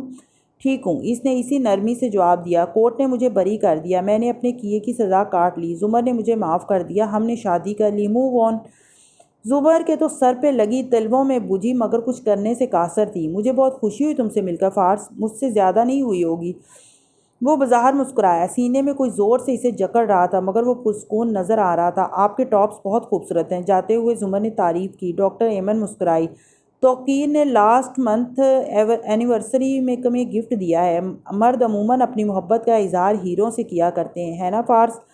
مسکرا کر فارس کو دیکھا۔ اس کی گردن میں گلٹی سی ابھری مگر بولا کچھ نہیں۔ ڈاکٹر ایمن نے زمر کے ہاتھوں کو دیکھا۔ آپ کی تو ابھی شادی ہوئی ہے مگر آپ نے کوئی ڈائمنڈ نہیں پہنا۔ کمرے میں لمحے بھر کی طویل خاموشی چھائی۔ مجھے چمکتے پتھروں میں کوئی کشش نظر نہیں آتی، بس مسکرا کر اتنا کہہ پائی، زمر نے مجھے معاف کر دیا، ہم نے شادی کر لی۔ واؤ! باہر کار کی طرف جاتے ہوئے استہزائیہ انداز میں دہرا رہی تھی، مجھے اس کو یقین دلانا تھا کہ میں موو آن کر چکا ہوں۔ وہ چلتے ہوئے کہہ رہا تھا۔ زمر گھوم کر اس کے سامنے آئی اور تیز نظروں سے اسے گھورا۔ وہ رک گیا۔ تم نے اسی لیے مجھ سے شادی کی ہے نا، تاکہ تم ساری دنیا کو یقین دلا دو کہ تم موو آن کر چکے ہو، نئی زندگی شروع کر چکے ہو۔ کون بیچارے فارس غازی پہ شک کرے گا اب؟ وہ دونوں پارکنگ لاٹ میں آمنے سامنے کھڑے تھے۔ آپ سے شادی کرنے کے لیے میرے پاس 3 وجوہات تھیں۔ پہلی، آپ کے والد کے احسان ہے مجھ پہ، ان کو انکار نہیں کر سکتا تھا۔ دوسری، میں شادی کر کے واقعی سب کو یہ تاثر دینا چاہتا تھا کہ میں آگے بڑھ چکا ہوں۔ اور تیسری، فارس کی نظریں اس کی خفا آنکھوں سے ہوتی نتھ پہ پھسلیں۔ رخ موڑ گیا۔ میں آپ کے آگے جواب دہ نہیں ہوں، کیونکہ اس شادی کے معاملات آپ نے شروع کیے تھے، میں نے نہیں۔ اور ایک طرف سے نکل کر کار کی طرف بڑھ گیا۔ اندر کلینک میں ڈاکٹر توقیر کمرے کا دروازہ بند کر کے ناراضگی سے ڈاکٹر ایمن کی طرف گھومے۔ تمہیں بتایا تھا میں نے کہ وہ آ رہے ہیں، پھر یہاں اس وقت آنے کی ضرورت کیا تھی؟ ٹائی کی نوٹ ڈھیلی کرتے وہ ماتھے کا پسینہ صاف کر رہے تھے۔ ڈاکٹر ایمن سامنے کرسی پہ بیٹھی لاپرواہی سے ناک سے مکھی اڑا رہی تھی۔ اس کو آج نہیں تو کل پتہ ہی چلنا ہی تھا کہ میں تمہاری بیوی ہوں۔ وہ 4 سال جیل میں رہا ہے، تم نے اس کی ضمانت نہیں ہونے دی۔ وہ تھوڑی دیر میں 2 جمع 2 کر لے گا۔ پھر کیا وہ یہ نہیں سوچے گا کہ اتفاق سے تمہارے ہی شوہر نے اس کے بھانجے کا آپریشن کیوں کیا ہے؟ ریلیکس، میں اس کو جانتی ہوں، اس کا چہرہ پڑھ سکتی ہوں، میں اپنے کام بہت اچھی طرح جانتی ہوں۔ مجھے اندازہ تھا کہ کبھی نہ کبھی وہ جیل سے ضرور نکلے گا یا بھاگے گا، اس لیے میں نے اس کو ایسے برین واش کیا تھا کہ وہ میرے خلوص پہ کبھی شک نہیں کرے گا۔ نہ آج نہ کل۔ 4 سال جیل میں رہا ہے، اب کوئی ایسا کام نہیں کرے گا جو اسے دوبارہ جیل بھجوائے۔ گریبان میں اڑستی سن گلاسز اتار کر ان کو وہ اب بیگ میں ڈال رہی تھی۔ ایمن وہ متفکر اور پریشان سے ان کے سامنے آ بیٹھے۔ ہم نے ان کا بھانجا غائب کروایا ہے اور وہ جعلی وارڈ بوائے ہمارا نام لے رہا ہے، کھلم کھلا۔ ڈونٹ وری، سرمد شاہ اسے سنبھال لے گا۔ یہی وقت ہے جب ہم اس سے مزید ڈیمانڈز منوا سکتے ہیں، ورنہ ہم کسی بھی وقت کہہ سکتے ہیں کہ پولیس نے ہمیں مجبور کیا یہ سب کرنے کے لیے۔ اس نے کندھے اچکائے۔ ڈاکٹر توقیر نے سر جھٹکا، آستین سے پیشانی کا پسینہ صاف کیا۔ وہ کسی کا بیٹا تھا، ہمارے بھی 3 بچے ہیں، ہم نے ان کی زندگی داؤ پہ لگا دی۔ تمہیں ان ہزاروں لوگوں کی زندگیوں کے بارے میں سوچنا چاہیے توقیر، جو ہم اپنے ہاسپٹل سے بچائیں گے۔ صرف 2 ماہ رہتے ہیں اس ہاسپٹل کی اوپننگ میں، جس کے لیے میں نے اور تم نے پچھلے کئی سال کام کیا ہے۔ سرمد شاہ نے فارس کے خلاف گواہی دینے کے لیے کیا دیا تھا ہمیں؟ صرف پلاٹ کا قبضہ۔ اس کے اوپر ہر چیز ہم نے خود لگائی، اس لیے تم سرمد شاہ سے بات کرو، اس سے کہو ہماری ڈیمانڈز پوری کرے۔ وہ دونوں گفتگو کر رہے تھے اور رات قطرہ قطرہ پگھلتی جا رہی تھی۔ سب کے گناہوں کو چھپائے، سب کے اوپر پردہ ڈالے۔ یہ 3 دن بعد کا ذکر ہے۔ رات کی تاریکی اس زیر تعمیر گھر پہ بھی چھائی تھی۔ پورچ میں خون کا تالاب بہہ رہا تھا، اس پہ وہ گھنگریالے بالوں والا لڑکا اوندا گیرا تھا اور نوشیروان جا بجا بوٹ سے اسے ٹھوکریں مار رہا تھا۔ پھر تھک کر وہ رکا، ایک استہزائیہ نظر اس بے سود وجود پہ ڈالی اور جانے کے لیے مڑا۔ اسی پل وہ اوندا لڑکا سیدھا اٹھ کھڑا ہوا۔ اس کے چہرہ خون سے اور آنکھیں نفرت سے سرخ تھیں۔ اس نے دونوں ہاتھوں سے نوشیروان کو بالوں سے پکڑا اور زور سے اس کا سر دیوار سے مارا۔ وہ درد سے چیخا اور ایک جھٹکے سے اٹھ کر بیٹھا۔ کمرہ خاموش پڑا تھا۔ اے سی کی ٹھنڈک کے باوجود نوشیروان کا پورا جسم پسینے میں بھیگا تھا، دل بری طرح دھڑک رہا تھا۔ اس نے ادھر ادھر دیکھا، بتی جلائی، پانی کی بوتل لرزتے ہاتھوں سے لبوں سے لگائی، پانی کچھ اندر انڈیلا، کچھ بیڈ پر چھلکا۔ چند گھونٹ بھر کر وہ گہرے سانس لیتا، ٹیک لگا کر بیٹھا۔ بھول جائے اس کو شیرو، یہ صرف خواب تھا، سعدی کبھی واپس نہیں آئے گا۔ آنکھیں بند کیے وہ خود کو تسلی دے رہا تھا۔ یہ پہلی دفعہ تھا جب ان 2.5 ماہ میں اس نے سعدی کو خواب میں دیکھا تھا۔ 2.5 ماہ ہو گئے تھے سعدی کو کھوئے۔ اس نے موبائل اٹھا کر تاریخ دیکھی۔ اگست کا وسط آ پہنچا تھا اور وہ ابھی تک 21 مئی والے واقعے کو بھول نہیں پایا تھا۔ اف! نوشیروان کے کمرے کے باہر سبزہ زار تاریک پڑا تھا۔ ٹیکسی کی بھی 1-2 کے سوا تمام بتیاں بجھی تھیں۔ اندر جھانکو تو لاؤنج میں نیم اندھیرا تھا۔ ایسے میں زمر تہہ خانے کی سیڑھیاں اترتے دکھائی دے رہی تھی۔ نیچے آ کر وہ رکی، ایک طائرانہ نگاہ کھلے تہہ خانے میں ڈالی۔ اس کی بتیاں جلی ہوئی تھیں، فرش پہ کچھ کاغذ بکھرے تھے، ان پہ ریاضی کے نمبرز اور پتہ نہیں کیا کیا لکھا تھا۔ 2 لیپ ٹاپ کھلے تھے اور حنین فرش پہ بیٹھی ملگجے لباس اور گول مول بال باندھے بے قراری سے ٹائپ کیے جا رہی تھی۔ ہے نا، تم سوئی کیوں نہیں ابھی تک؟ وہ فکر مندی سے کہتی قریب آئی۔ حنین ٹھک ٹھک ٹائپ کر رہی تھی۔ پچھلے 1 ہفتے سے اس کی یہی حالت تھی، کھانا سونا سب چھوڑ کر وہ دن رات بیٹھی رہتی، اس USB کو کھولنے کی کوشش کرتی رہتی۔ پھپھو بھائی غلط تھا، فائلز کرپٹ نہیں ہوئی بلکہ ہو گئی تھی، مگر میں نے ریکور کر لیں۔ مجھے لگا یہ سٹینڈرڈ 4096 بٹ ہوگی، مگر یہ ایسا نہیں تھا۔ جس نے بھی فیکٹر کیا یہ مختلف ہے۔ وہ ٹھیک نہیں لگ رہی تھی حنین، وہ اس کے سامنے دوزانوں بیٹھی۔ مگر مجھے سمجھ نہیں آ رہی اس میں مختلف کیا ہے؟ یہ RS ہے لگتا ہے۔ اس کی 2 کیز ہونی چاہیے، ایک پبلک اور ایک پرائیویٹ، مگر زمر نے فلیش لیپ ٹاپ سے کھینچ لی۔ وہ جو ہوش و حواس کھوئے انداز میں بولے جا رہی تھی، ہکا بکا سا سر اٹھایا۔ زمر نے فلیش کا کور چڑھا کر اسے پرے ڈالا، پھر نرمی سے حنا کو دیکھا۔ یہ فلیش، اس کی فائز مجھے کچھ نہیں چاہیے، کچھ بھی اہم نہیں ہے حنا، تم سے زیادہ نہیں۔ حنین ٹکر ٹکر اسے دیکھنے لگی۔ تم نے کہا تھا اگر سعدی کی جگہ تم کھو جاؤ تو میں کیا کروں گی؟ حنا تمہیں واقعی لگتا ہے کہ تم کھو نہیں سکی؟ حنین کے تنے اعصاب ڈھیلے پڑے، آنکھوں میں پانی آ گیا۔ میں کچھ نہیں کر سکتی، میں ایک فیلئر ہوں۔ میں جس حنین کو جانتی ہوں وہ ایک سپر ہیرو تھی جس نے شیرو کے اغوا کا پول کھولا تھا۔ مجھے آج بھابی نے وہ قصہ سنایا، میں بدل گئی ہوں۔ آنسو اس کے گال پہ لڑکے۔ زمر آزردگی سے مسکرائی۔ جس دنیا سے میں تعلق رکھتی اس میں انسان نہیں بدلتے۔ بدل سکتے ہیں لیکن وہ نہیں بدلتے، صرف اپنے نقاب بدلتے ہیں۔ سو تم واقعی کچھ بھی نہیں کر سکتی اگر خود سے بھاگتی رہو گی۔ میرے اندر بہت سا شر ہے۔ اس نے سر جھکا دیا۔ تم اس کو نہیں بدل سکتی، سو اس کو اپنی طاقت کیوں نہیں بنا لیتی؟ ذرا دیر کو ٹھہری، گردن پھیر کر اس مقفل سٹور روم کو دیکھا، پھر سر جھٹکا۔ مجھے دیکھو، میں بیجا ضدی اور ہٹ دھرم ہوں۔ جب اپنی فطرت نہیں بدل سکی تو یہ احساس ہوا کہ اگر میں ایسی نہ ہوتی تو پراسیکیوشن کی سیاسی کرسی پہ 2 دن بھی نہ بیٹھ سکتی۔ سعدی کے مجرموں کے آگے گھٹنے ٹیک کر ان کو معاف کر چکی ہوتی، مگر اب میری وہی بری چیزیں میری کام آ رہی ہیں۔ تم بھی یہ کر سکتی ہو، مگر اس کے لیے تمہیں اس کیڑے کو باہر نکالنا ہوگا جو تمہیں اندر سے کھا رہا ہے۔ تہہ خانے میں چند لمحے کی خاموشی چھائی تھی، پھر حنا نے نگاہیں جھکا دیں۔ وہ دونوں آمنے سامنے فرش پہ بیٹھی تھیں۔ آپ مجھ سے نفرت کریں گی؟ ٹرائی می۔ ذرا توقف کیا، جیسے کوئی راہ نکالی۔ آج ہم ایک دوسرے سے باری باری سچ بولتے ہیں، پہلے میں بولوں گی۔ حنا نے اس بات میں سر ہلایا، پھر خود ہی بولی، مجھے پتہ ہے آپ بھائی کی فیس دیتی تھی، مجھے ماموں نے بتایا تھا اس رات جب امی نے لڑائی کے بعد آپ جنگل میں چلی گئی تھیں۔ نگاہیں جھکا دیں۔ I am sorry. زمر نے نفی میں سر ہلایا۔ ہم یا سوری اور تھینک یوز کے لیے نہیں بیٹھے، سچ بولنے بیٹھے ہیں۔ ماموں کی طبیعت تو وہ بعد میں صاف کرے گی۔ اس کے سامنے فرش پہ بیٹھی وہ لٹ انگلی میں لپیٹتے کہہ رہی تھی، میرا سچ یہ ہے کہ میں نے فارس کے رشتے سے انکار نہیں کیا تھا، امی نے کیا تھا۔ مجھے اس رشتے کی خبر اس دن تمہارے منہ سے ہوئی اور مجھے لگا فارس نے مجھ پر گولی انتقاماً چلائی تھی۔ زمر نے آنکھیں بند کی۔ تکلیف پھر سے اونت آئی تھی، اس لیے میں نے اس سے شادی کی، اس سے انتقام کے لیے، مگر میں اس کو کوئی مادی نقصان نہیں پہنچا سکی کیونکہ میں نے سعدی سے وعدہ کیا تھا کہ اسے ہرٹ نہیں کروں گی۔ آنکھیں کھولیں، اداسی سے مسکرائی۔ حنا بالکل شل اسے دیکھ رہی تھی، اسے شک تھا مگر اس نے اتنا سب کچھ نہیں سوچا تھا۔ اب تمہاری باری۔ حنا نے نگاہیں جھکا دیں۔ میں ہاشم سے بات کرتی ہوں، ٹیکسٹ پہ، کال پہ، میں ان کی محبت میں مبتلا ہو چکی ہوں اور یہ دن بدن جان لیوا ہوتی جا رہی ہے۔ بہت دیر بعد نظریں اٹھائیں تو زمر اسی طرح اسے دیکھ رہی تھی، نہ کوئی ملامت نہ حیرت۔ تم اس سے شادی کرنا چاہتی ہو یا تم یہ تعلق ختم کرنا چاہتی ہو؟ میں اسے ختم کر دوں گی، مجھے پتہ ہے ہم کبھی شادی نہیں کر سکتے۔ انہوں نے مجھ سے اس فلیش کے بارے میں جھوٹ بولا، تب سے میں نے ان سے بات بھی نہیں کی۔ میں بہت ڈسٹرب ہوں۔ آنسو ابل ابل کر اس کی آنکھوں سے بہہ رہے تھے۔ زمر نے تعصب سے اسے دیکھا۔ تمہیں اس کو چھوڑ دینا چاہیے، وہ اچھا آدمی نہیں ہے، مگر تم جو بھی فیصلہ کرو گی میں تمہارے ساتھ ہوں۔ اس نے نرمی سے حنا کا ہاتھ دبایا۔ کوئی غصہ، کوئی ڈانٹ، کچھ بھی نہیں۔ حنا آنسوؤں کے درمیان مسکرائی۔ آپ کی باری؟ ویل۔ زمر نے گہری سانس لی اور سر جھکایا، فرش پہ انگلی سے لکیر کھینچی۔ مجھے سعدی کے لیپ ٹاپ سے جو پکچر ملی وہ میں نے فارس کو نہیں دکھائیں، وہ پکچر میں فارس نہیں لے سکتا تھا۔ ایسی پکچر وہ قاتل جو اپنے شکار سے وابستہ کوئی شے اپنے پاس رکھتے ہیں وہ لیتے ہیں، اس لیے میں ان کی تحقیق کروا رہی ہوں، مگر حنین میں بہت ڈسٹرب ہوں۔ اتنے سالوں بعد اگر وہ بے گناہ نکل آیا تو مجھے یہ چیز مار ڈالے گی۔ اس کی آنکھوں میں کرب اترا۔ پتہ ہے کیا، میرا ایک حصہ چاہتا ہے کہ وہ بے گناہ نہ نکلے، مگر دوسرا حصہ سچ جاننا چاہتا ہے۔ چند گہرے سانس لے کر اس نے خود کو نارمل کیا، پھر حنا کی طرف دیکھا۔ تمہاری باری۔ حنین فارس کے حق میں کچھ کہنا چاہتی تھی مگر رک گئی، وہ جج کرنے کا وقت نہیں تھا۔ پھر اس نے ایک تھکی ہوئی سانس خارج کی۔ میں نے کسی کی جان لی ہے۔ پھر زمر کے تاثرات دیکھے، وہ متوجہ تھی۔ میں سن رہی ہوں۔ میرے بورڈ کے او سی پی میرے فرینڈ کے ابو تھے، وہ کہتی گئی، ساری تفصیل، ساری باتیں سناتی گئی، اور جب میں ان کو بلیک میل کر رہی تھی تو پھپھو میں اپنی لٹ انگلی میں لپیٹ رہی تھی۔ شاید میں زمر بننے کی کوشش کر رہی تھی مگر میں غلط تھی۔ آپ بہت سے لوگوں کو بلیک میل کر سکتی ہیں مگر چیٹنگ جیسے کام کے لیے۔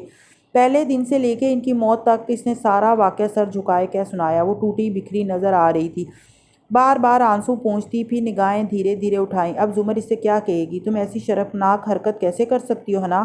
وہ یوں چلائے گی یا وہ نرمی سے کہے گی، تم نے معافی مانگ لی، توبہ کر لی، جو ہوا اسے بھول جاؤ؟ مگر زمر کچھ نہیں بولی۔ حنین کی آنکھوں میں بے قراری ابھری۔ پلیز کچھ تو کہیں، کیا سوچ رہی ہیں آپ؟ آنسو پھر سے ٹپکنے لگے۔ تمہیں سن کر افسوس ہوگا۔ نہیں، میں سن لوں گی، آپ کہیں جو بھی آپ کے دل میں ہے۔ گیلے چہرے کے ساتھ وہ بولی، وہ واقعی تیار تھی۔ حنا میں یہ سوچ رہی ہوں کہ تمہاری کہانی کمزور ہے۔ جی؟ ہنا کا ہکا بکا منہ کھل گیا، آنسو رک گئے۔ یا تو تم مجھے پوری بات نہیں بتا رہی ہو یا پھر تمہاری کہانی میں بہت سے جھول ہیں۔ میں سچ بتا رہی ہوں، آئی سویئر۔ وہ حیران تھی۔ مجھے پتہ ہے تم سچ کہہ رہی ہو، مگر مجھے یہ بات ناقابل ہضم لگ رہی ہے کہ ایک OCP جو اتنے سال سے اس پوسٹ پہ تھے، انہوں نے تمہارے چند فقرے سن کر گھٹنے کیسے ٹیک دیے۔ کیونکہ میں نے بتایا نا، میں نے ویڈیو والی دھمکی سے ان کی فیملی حنین، ساری دھمکیاں فیملی سے ہی شروع ہوتی ہیں۔ OCP صاحب کو اتنے برسوں میں کیا کبھی کسی نے دھمکایا نہیں ہوگا یا تم پیسوں کا لالچ نہیں دیا ہوگا؟ ایسی پوسٹ پہ موجود لوگ بہت ٹرینڈ اور تجربہ کار ہوتے ہیں، ان کو بلیک میل کو ٹیکل کرنا اچھے سے آتا ہے۔ اور تمہارے بقول وہ بہت ایماندار بھی تھے، تو انہوں نے اتنی آسانی سے تمہیں پیپرز کیسے دے دیے؟ ایک ادھیڑ عمر کا سرکاری آفیسر ایک 18 سالہ بچی کے آگے چند منٹ میں ڈھیر کیسے ہو سکتا ہے؟ بھائی نے بھی یہی کہا تھا، مگر بھائی کا کہنا تھا کہ وہ بزدل تھے، ان کو اللہ پر بھروسہ کرنا چاہیے تھا۔ اور وہ الجھن سے کہہ رہی تھی۔ زمر نے ناک سے مکھی اڑائی۔ سادی کو تو رہنے دو، وہ تو آئیڈیلسٹ ہے، مگر میں پریکٹیکل ہوں، اور میرا نہیں خیال کہ تمہیں خود بھی پورا قصہ معلوم ہے۔ وہ نرمی اور افسوس سے کہہ رہی تھی۔ وہ حنین حیران پریشان بیٹھی تھی۔ اس کو ملامت کی امید تھی یا ڈھارس بندھانے کی؟ مگر زمر اتنی پریکٹیکل کیوں تھی؟ وہ پہلے سے زیادہ ڈسٹرب ہو گئی تھی۔ شاید تمہیں حنین پورا قصہ معلوم کرنے کی کوشش کرنی چاہیے، اس بات پہ سوچنا۔ اب سو جاؤ، ہم صبح بات کریں گے۔ وہ مسکرا کر کہتی اٹھ کھڑی ہوئی۔ ہنا اسی طرح بیٹھی رہی۔ وہ سیڑھیوں تک گئی تھی جب حنین نے پکارا، آپ کو مجھ پہ ذرا بھی غصہ نہیں آیا ہاشم والی بات سن کر؟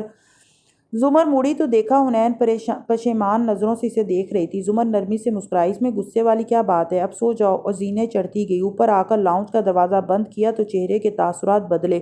جبراً پرسکون نارمل رکھا چہرہ غم و غصے میں ڈھلتا گیا۔ اس گھٹیا آدمی کی ہمت کیسے ہوئی کہ وہ حنین کو یوں ایکسپلائٹ کرے؟ اس نے اپنی عمر نہیں دیکھی؟ وہ غصے سے کھولتی لاؤنج میں ٹہل رہی تھی۔ اگر فارس کو پتہ چلا تو ہاشم کی جان لے لے گا۔ حنین تو کم عمر ہے، ناسمجھ ہے، مگر ہاشم، وہ اس کی فیلنگز کے ساتھ کیوں کھیل رہا ہے؟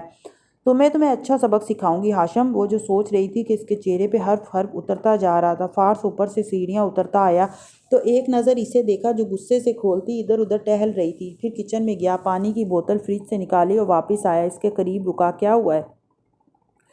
اس نے خفگی سے فارس کو دیکھا۔ مجھ سے بات مت کرو، مجھے غصہ آیا ہوا ہے۔ آپ کو 24 میں سے 25 گھنٹے غصہ آیا رہتا ہے۔ پانی پئیں اور چند منٹ کے لیے کنٹرول ٹھنڈے اور شائستہ مزاج کی ہو جائیں۔ بوتل سامنے رکھی اور اوپر سیڑھیوں کی طرف بڑھ گیا۔ زمر نے تلملا کر اسے جاتے دیکھا۔ یہ مجھے میرے الفاظ لٹا رہا تھا؟ ہاں، بہت بولنا نہیں آ گیا اس کو میرے آگے۔ اور ساتھ والے قصر میں نوشیرواں بیٹھا، بیڈ پہ بیٹھا، سفید سا پاؤڈر، آنکھیں بند کیے، ناک سے سانس کی صورت اندر اتار رہا تھا۔ سیاہ رات ایک دفعہ پھر سب کے گناہ اور سب کے راز چھپائے تاریک ہوتی جا رہی تھی۔